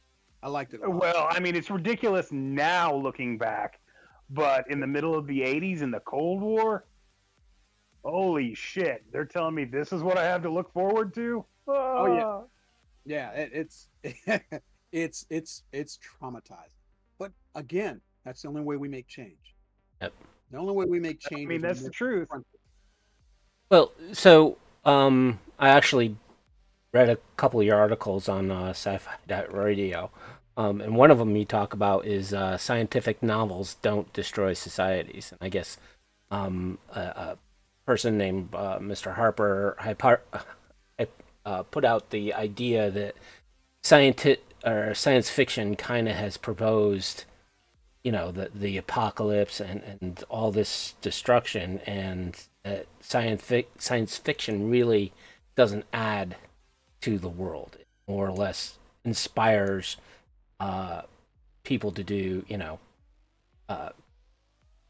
be more self-centered. I don't know. I don't know where he was coming from, but he believed that it doesn't make it wants better. to blame science fiction for the destruction of the world. And I'm going to tell you right now, sci-fi does not destroy the world. Yep. People destroy the world. Science fiction says, do not build the torment nexus. If someone builds the torment nexus, the writer of the creator, the idea of the torment nexus says, well, he will look you in the eye and say, I told you not to make that. The whole point of this novel was why we don't make the torment nexus. So if you're making the torment nexus because you think it's a cool idea, you didn't pay attention to what I was talking about. Yeah. 1984 wasn't an instruction manual. Idiocracy is not a how-to. Not a how-to manual. We don't as writers, we're not telling you how to destroy society. We're telling you that if you keep doing these dumb things, you will destroy society. What we want you to do is say, okay, there's a terrible idea. Don't do that. Here's another terrible idea. Don't do that either. Brave New World. So let's fix it while we've got the chance, as opposed to just blindly pushing forward. Correct. We now have some visions of the future that are absolutely terrible. Don't do any of those. Let's ask for a different future. That's why I want you to watch For All Mankind. Because For All Mankind is near Earth, near future. It's ambitious. It's goal-oriented, but it shows a world trying to come together. Even while there's backdoor backstabbing and governmental stuff, they're still in their public faces trying to make it into space and trying to make the world a better place. But they're still the private jingoism, private nationalism that are always underneath that will occasionally destroy our efforts to be our best selves. But what I like about the series is we're adaptive, we're creative. And in this series, we continue to make change even while we're fighting our basest natures. And I want us to keep looking at that. And that's why it's important. Science fiction doesn't destroy the world. Science fiction asks the questions that somebody needs to answer. That's why I write it. We are down to basically our last half hour of the show today, unless you want to go longer. But part of the reason I asked you onto the show is purely selfish reasons. I've been following you on Facebook for like a decade now. Oh, okay. I consider myself to be ridiculously knowledgeable about comics, but I will concede that you may know more than me. Oh, I only may know. I only may know. I have told myself and I only may know. Come on. Well, I think you have a focus on superhero comics. I do. More than which in the like last decade or so, when since I haven't been able to buy new comics as much, I haven't kept up on. But yeah, I've wanted to talk to you about comics on a personal basis for quite a while. So what are you reading right now? I started reading the modern Fantastic Four.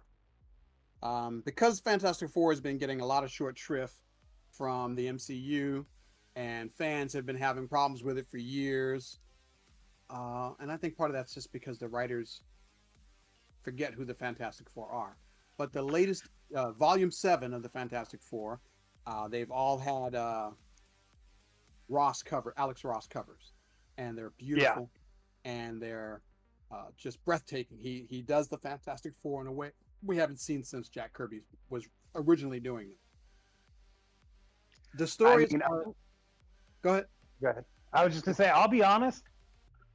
I've never been a fan of the Fantastic Four as like a book. I love the concept.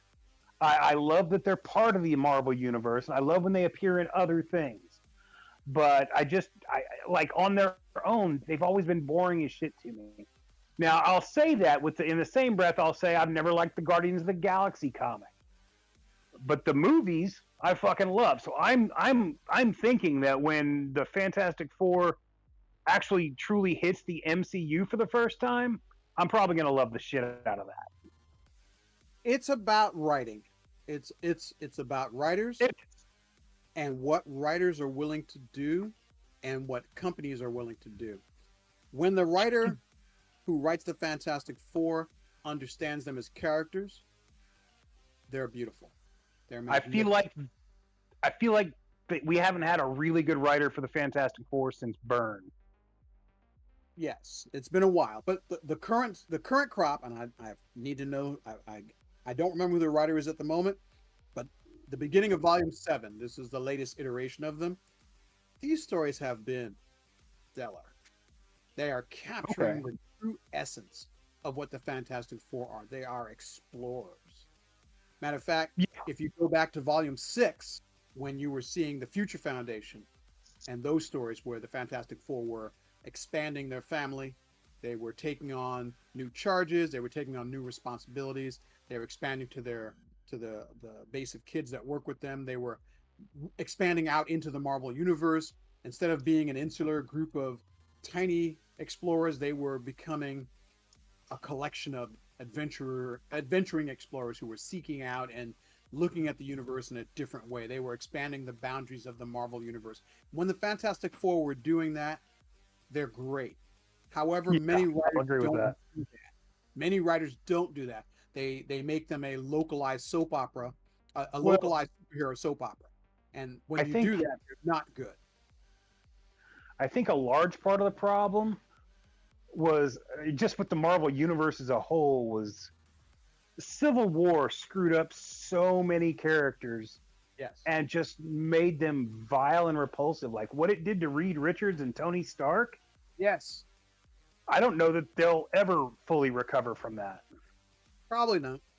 Honestly, I'm looking at them even now, and the reason I like this iteration of the new version of the new volume of the Fantastic Four is because Reed Richards is more centered than he's been. And like I said, it matters who writes them, and it matters the agenda definitely does. The writers have.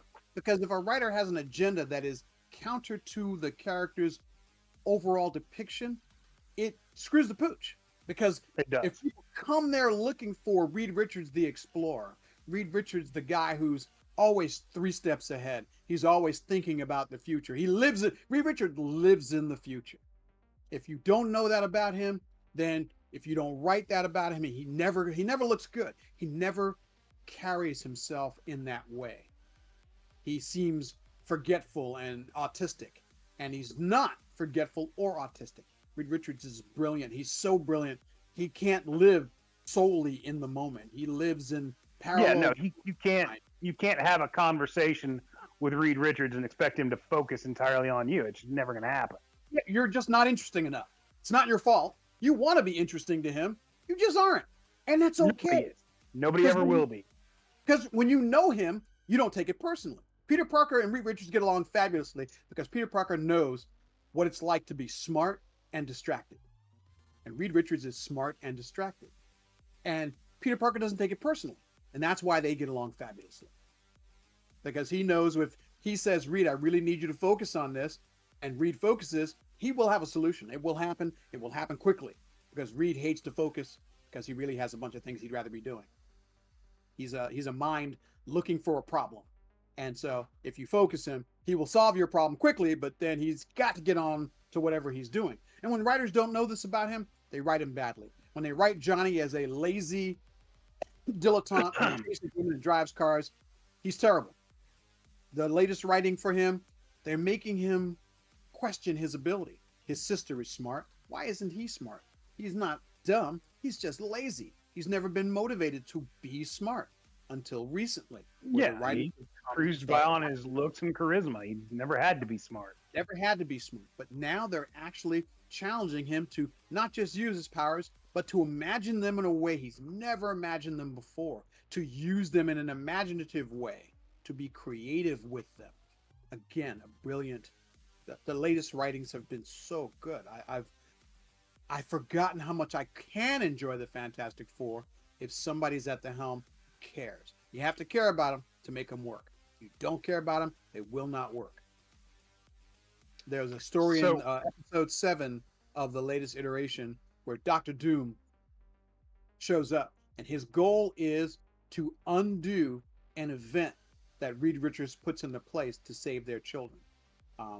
They were being attacked by Annihilus and some segment of the Annihilation Wave.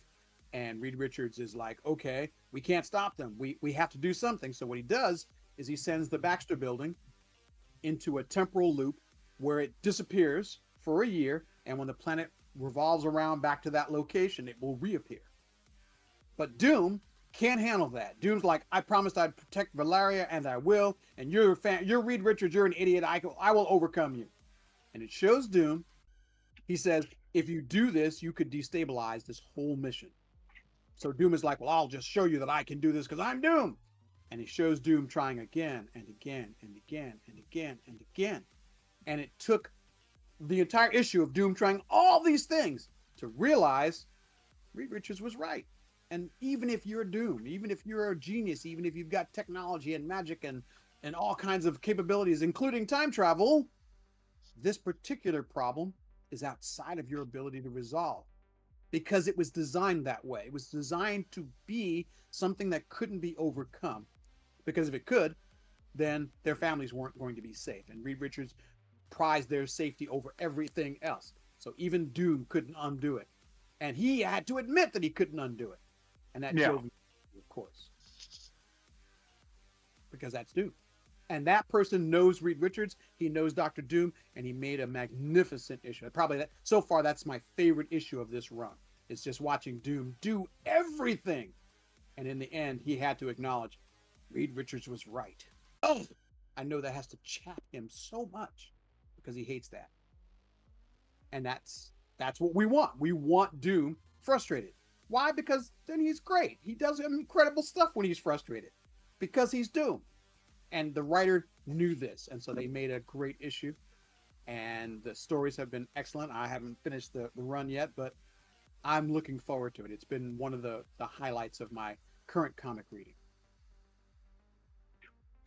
Well, that's all right. I may have to check that out based on your recommendation. You've always seemed to also be more of a Marvel fan than a DC fan. Nah, I'm both. I don't have a preference. I know a lot of people seem to think that, but if you look through my stuff that I write on Quora, you'll find that I tend to write a lot more DC stuff than Marvel stuff because people ask more DC questions than Marvel questions. But when I write a Marvel question, I do get deep in it. You know, when you ask me, like people ask me about the Celestials, I'm like, well, there's so much to know in so little time. There's so much to know. So I break it down into different pieces, and you know, the Eternals, and I talk about the Celestials and the Deviants, and I have a good time with it. You know, the First Firmament, and you know, you can get in there. So it's not like I love Marvel more than DC. No, they have different stories, they have different story styles, and people ask because of it. I'm in the same boat. I don't necessarily have a preference for one over the other. I will say I generally tend to prefer Marvel's more humanist look at things. Like they make characters that are more easily relatable. Yes, they do. And I dig that more. But then DC will turn around and they'll put out like Vertigo books, which Sandman. I'll never understand how they let Vertigo die. It was a weird choice. There was something going on there. There was a challenge they were dealing with. It was not Vertigo that killed him. There was something they were having to deal with the company that caused Vertigo. Yeah. It wasn't that Vertigo didn't. I mean, Didio was. No offense, Didio had his head up his ass. He did. Beginning with Final Identity Crisis and his hatred for all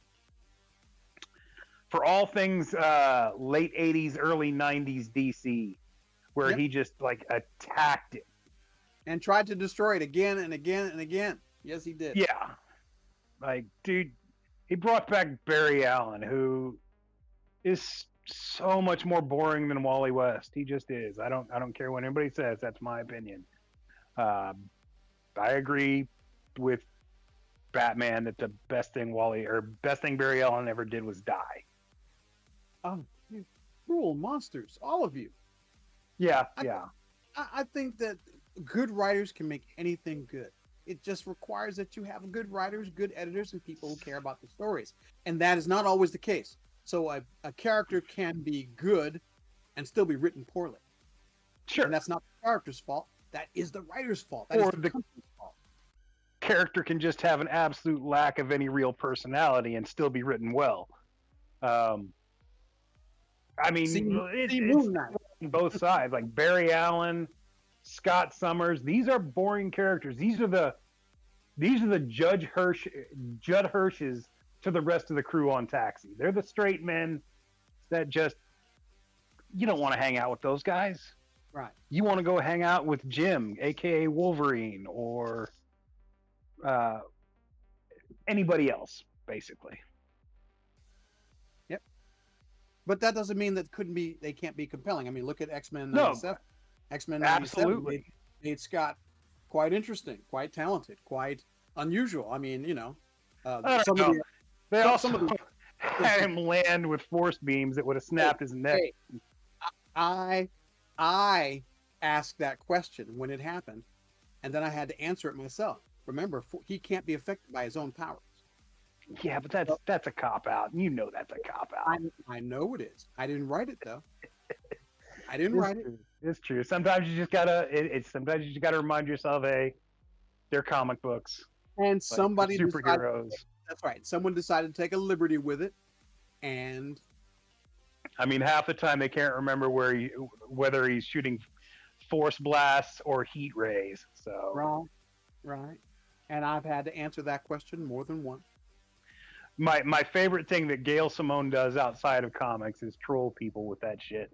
Yes, I know. I've watched her do it. I met her when I was working for a game company last year. She's brilliant.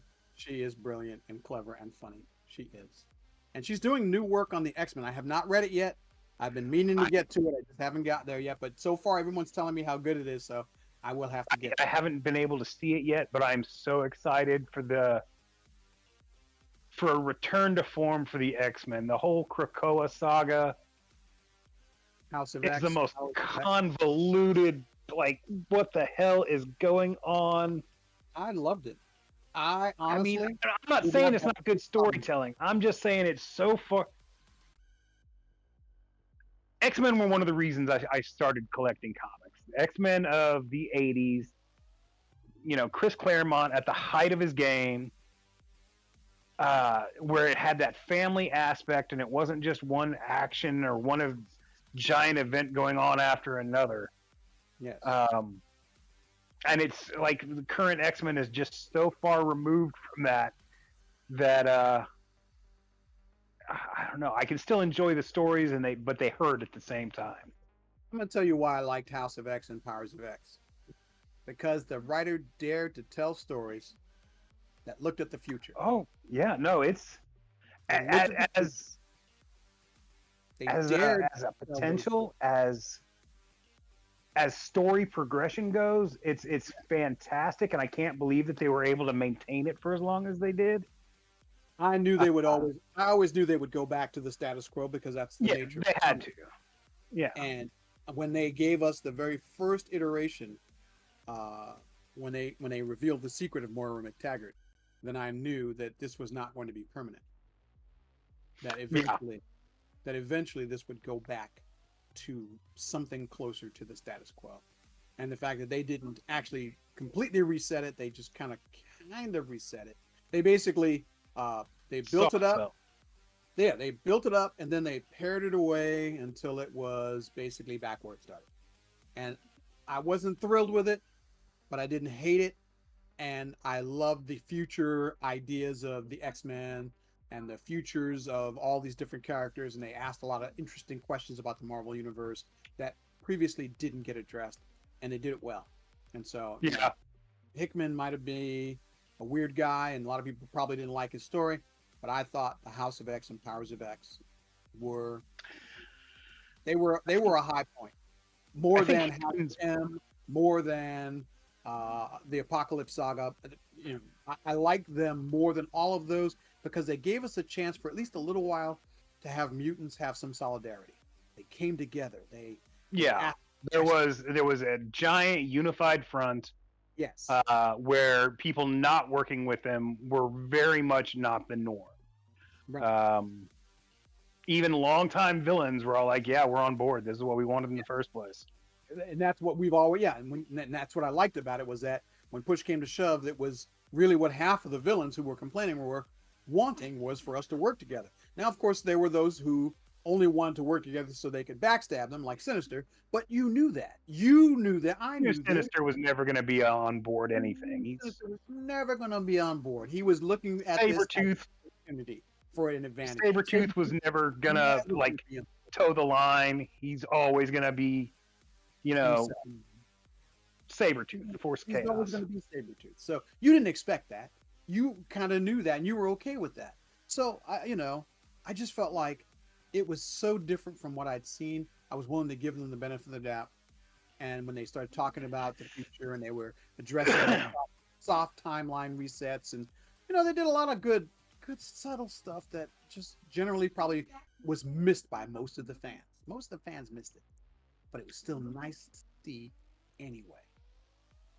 So I'll forgive them in that regard. Yeah. On the DC side, I'm very excited about Absolute Power. I'm not. I like. I love Amanda Waller as a character. I have since the '80s.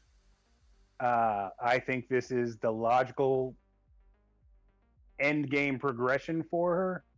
Like, I don't think after Absolute Power, there's going to there's no future for her after Absolute Power. Yeah, none. Like, it's the end game for her. It's the end for her. And I think that's the reason I'm annoyed by it, because I've been watching them build up to this and watching the pieces that they've been playing with for years and recognizing that we would end up here. Every time I saw Maze, I was like, yeah, we're going to see this again. And I think the problem is I've been reading comics so long that it's impossible to surprise me. It's impossible to surprise me. Because for them to do the things they do, they have to seed it. And when you seed it, I see it. Yeah, it's no matter how subtle they think they're being, it's all telegraphed years in advance. Right. And especially if you've been reading comics for a long time. When you see them doing it, things like, yeah, I've been waiting for this. Oh, yeah, they made Failsafe. Oh, yeah, Failsafe, super Batman robot, really dangerous. Even Batman's afraid of it. What could we do with that? That is such an awful storyline. Let's connect the Failsafe story to the Amazo robot and Professor Ivo, and we'll have super robots able to attack and destroy even the Justice League. What a surprise. I am amazed. Look at that. Really? Yeah. Come on now. Come on. No, Batman hasn't been good in a long time. It's just they've built him up too much. Like, they've just built him up too much, and he just hasn't been interesting. He's not even interesting in movies anymore. Well, that's because they're telling the same story over and over again. Over and over and over again. Dare to be different. Dare to tell a different story. Maybe they could get people's interest. But they're just telling the same story again and again and again. It's funny that every other character in the Batman family is still interesting. I still think they should have let Bruce Wayne die, let Dick take over permanently, and just move from there. Let the legacy characters take over, kill the originals, or retire them permanently. They won't do that because they want to keep those trademarks. They won't. Oh yeah, I know, but they won't do that. Every time they get to the point where they think about doing it, they just make a new timeline and bring those characters back. Yeah, I'll never not be mad at 52. Yeah. I probably could have lived with all the changes made from 52, except for turning Barbara Gordon back into Batgirl. I'm still annoyed with that, but I try not to I try to look at the expansion of the character and say that I noticed lately that she spends most of her time as Oracle and almost no time as Batgirl. And I That's because like Oracle's so much more interesting as a character, more important, more more useful. more uplifting. And we've already got Um, several Batgirls ready, and we got Batgirls yeah, standing by. We got at least for two her of to them for her standing to by. go back to just being Batman with tits is such a step backwards. And don't get me wrong, even as Batgirl, I love Barbara Gordon. I love the character, but she's just like she had grown past that. She had become Yeah. her own character, her own thing, And she was good at it, and and everybody relied on it, and she showcased a talent that nobody had until that point. So not to Oracle was mention, really something special. on top of everything else, she was the only true disabled character in comics, like as far as superheroes go. Like Yeah. any other disabled character you can mention, they always have some other power that like overcomes their disability. Like, yeah, Daredevil's blind, but he's got radar vision. Um, I get it. Trust me. I can I don't I know. contend with this all the time. I'm always asking myself why they do these things, and so part of what I do when I'm writing is always asking myself how can I make compelling characters that can go the distance, and I Yeah. don't want to just be a one-trick pony. I want to be able to go the distance and to feel like they have depth and growth. It may be Or slow. if they I want them to grow. can't go the distance, give them their story arc and let that story arc come to an end. Like not every character has to live forever. Trust me, I know this. I know this well. I know you guys are getting ready to close up your shop. Is there anything you want to ask me before I go? Uh, Yeah. Where can they check you out? Um, Currently, I still reside like the archive. The largest archive of my work is on the Sci-Fi Stack Exchange. I have about 1,500 essays there, mostly superhero questions. I also have about 850 or 900 questions that I've answered on Quora. And if you just want to know weird things about me, you go to Facebook, go to my page, and just search for weird things, and you'll find essays on just about everything: science, technology, computers, politics, um, sci-fi stack, sci-fi.radio. I write there on a regular basis. I had a climate podcast for 6 years. I had it on Facebook. So I pretty much write about stuff everywhere. Currently, I'm working on a new collection. So, like, this was my first collection, Hayward's Reach. But my next collection, Para Universum, is currently in progress. And I'm hoping that my wife and I will be able to get it done by the end of the year. Is it a Yeah, collection of short sci-fi stories, or is it from the gamut of? short science fiction stories. Now I'm looking at doing some other books, some nonfiction books, because I have a bunch of nonfiction essays, way more than I realized. Um, so there's possibility that I could be, producing some nonfiction short books as well. But I just haven't given it a lot of thought because, like I said, my life is challenging, and because of that, it's hard for me to concentrate my efforts on any one thing. That's why I write short treatments and short stories, because I can write them and in a couple of weeks they're done. They're just finished. I don't have to worry about them anymore. Writing novels is a responsibility because you have to basically sit down and focus on that story for over a year, Yep. or depending on who you are. I have a couple of friends who write novels faster than that, but they have no family, they have no kids, they have no pets, they have no challenges other than work every day. So if I Uh, didn't have to do anything but go to work every day and come home, I could write a novel in 3 months. So yeah. it's possible. I just don't have that capability.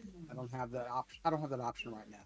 Yeah, my But if you wife want to is a find my writer. work, say again. My wife is a writer, so I understand the Yeah, all of that it takes entails. it takes focus and commitment, and trying to keep up with those story threads and keep up with those elements. So for me, short fiction's better because if my son has a need, I can bang out a story, 4,000 words, boom, it's done. It feels good. I'm enjoying it. It does what I need to do. I can compile it. I can put it I can send it to somebody. They can try and print it or whatever. And my responsibility for that story is ended. And if I like it, I can always go back to it like I did with my Clifford Ingram stories initially. So I'm always working on something. So I'm trying to get more consistency done. I'm going to open up actually have a Substack. I just haven't used it for years. I made it years ago, and I decided today I'm going to spend less time on Facebook and more time putting stuff into Substack and Patreon and trying to build up a body of my own work in other places that belong to me that I can promote and support, and just trying to do more stuff. I like writing. Yeah. I'm going to keep writing. I'm never going to stop writing. I just don't have the wherewithal to do the novels I hope to do. And one day I will. Things go well. I get these writing gigs going, and I'm working for these video game companies, and they're working well. I will absolutely write novels. I will. Just haven't had the wherewithal just yet. Just bear with me. I will absolutely buy them when you do. Same Bear here. with me just a little bit longer. My life has been stressed. I'm trying to get my wife a kidney. If she can get a kidney, then a lot of the hardest part of what I do is taking care of her, and I can then ease up on that and then direct more of my time toward writing longer works. But in the meantime, just trust me, find my books as I produce them, know that I'm loving what I do, and I'm going to keep doing it. And you guys just, you guys are like long-term fans, so Yes. I know I produce crazy amounts of work all the time. So I'm out there, Sci-Fi Radio, Facebook, Stack Exchange, Quora.com, Hub City Blues, which is my website, hubcityblues.com. So I've got lots of places I produce material. I just need to consolidate it and make it pretty. And that's what I'm working on right now. So I'm bear glad to with hear me. that. I got it. Well, thanks But I again. appreciate you guys having me on the show. Yeah, and thank you again for joining us. Really nice talking to some of the, the forefathers of the whole Cyberpunk IP, and hearing stories from the past as well as what you're working on now. Thank you for having me. So we're gonna wrap up. Thank you everyone for attending, and for those who will be watching this on YouTube and listening to the podcast on various formats. I am Cybersmily. You can check out my stuff at cybersmily.net. I have a bunch of utilities for the tabletop game that I've been producing and kind of maintaining with any bug fixes, etc. I also have my own Discord server. Come check out that. There's a bit of a community for the tabletop games, as well as people like Thaddeus and other old-time contributors to the cyberpunk genre hang out here. I'm also on a ton of other Discord servers, so if you need me, you can probably ping me there, as well as several of the cyberpunk subreddits. Over to you. I am Wisdom0000. My real name is Derek Bernier. I run Datafortress2020.com, the largest, most comprehensive Cyberpunk 2020 site on the net.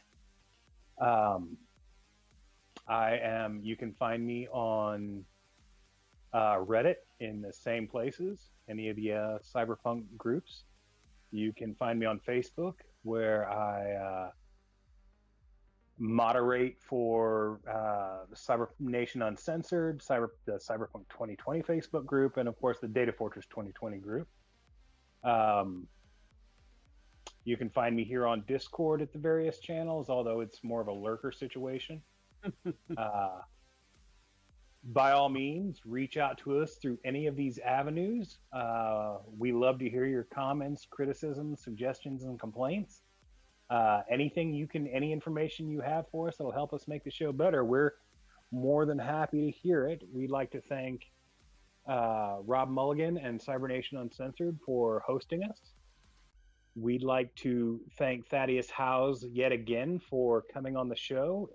It's been an absolute joy, my friend, and it was well worth the wait to finally be able to talk to you. We will be back in 2 weeks. I don't know what we're actually going to be talking about in 2 weeks, but we'll have something good going on, I promise. Yeah, we're gonna try to schedule a possible interview about what happened over Gen Con. Yeah, we're trying to talk to some of the official Artal people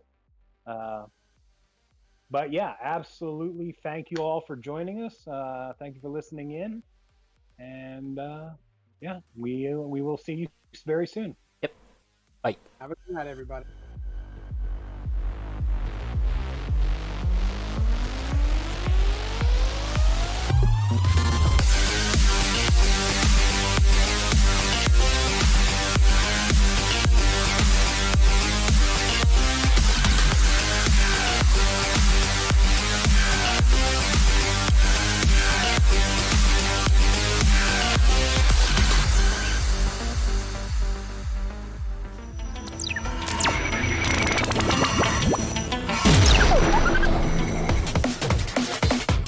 Cybernation Uncensored.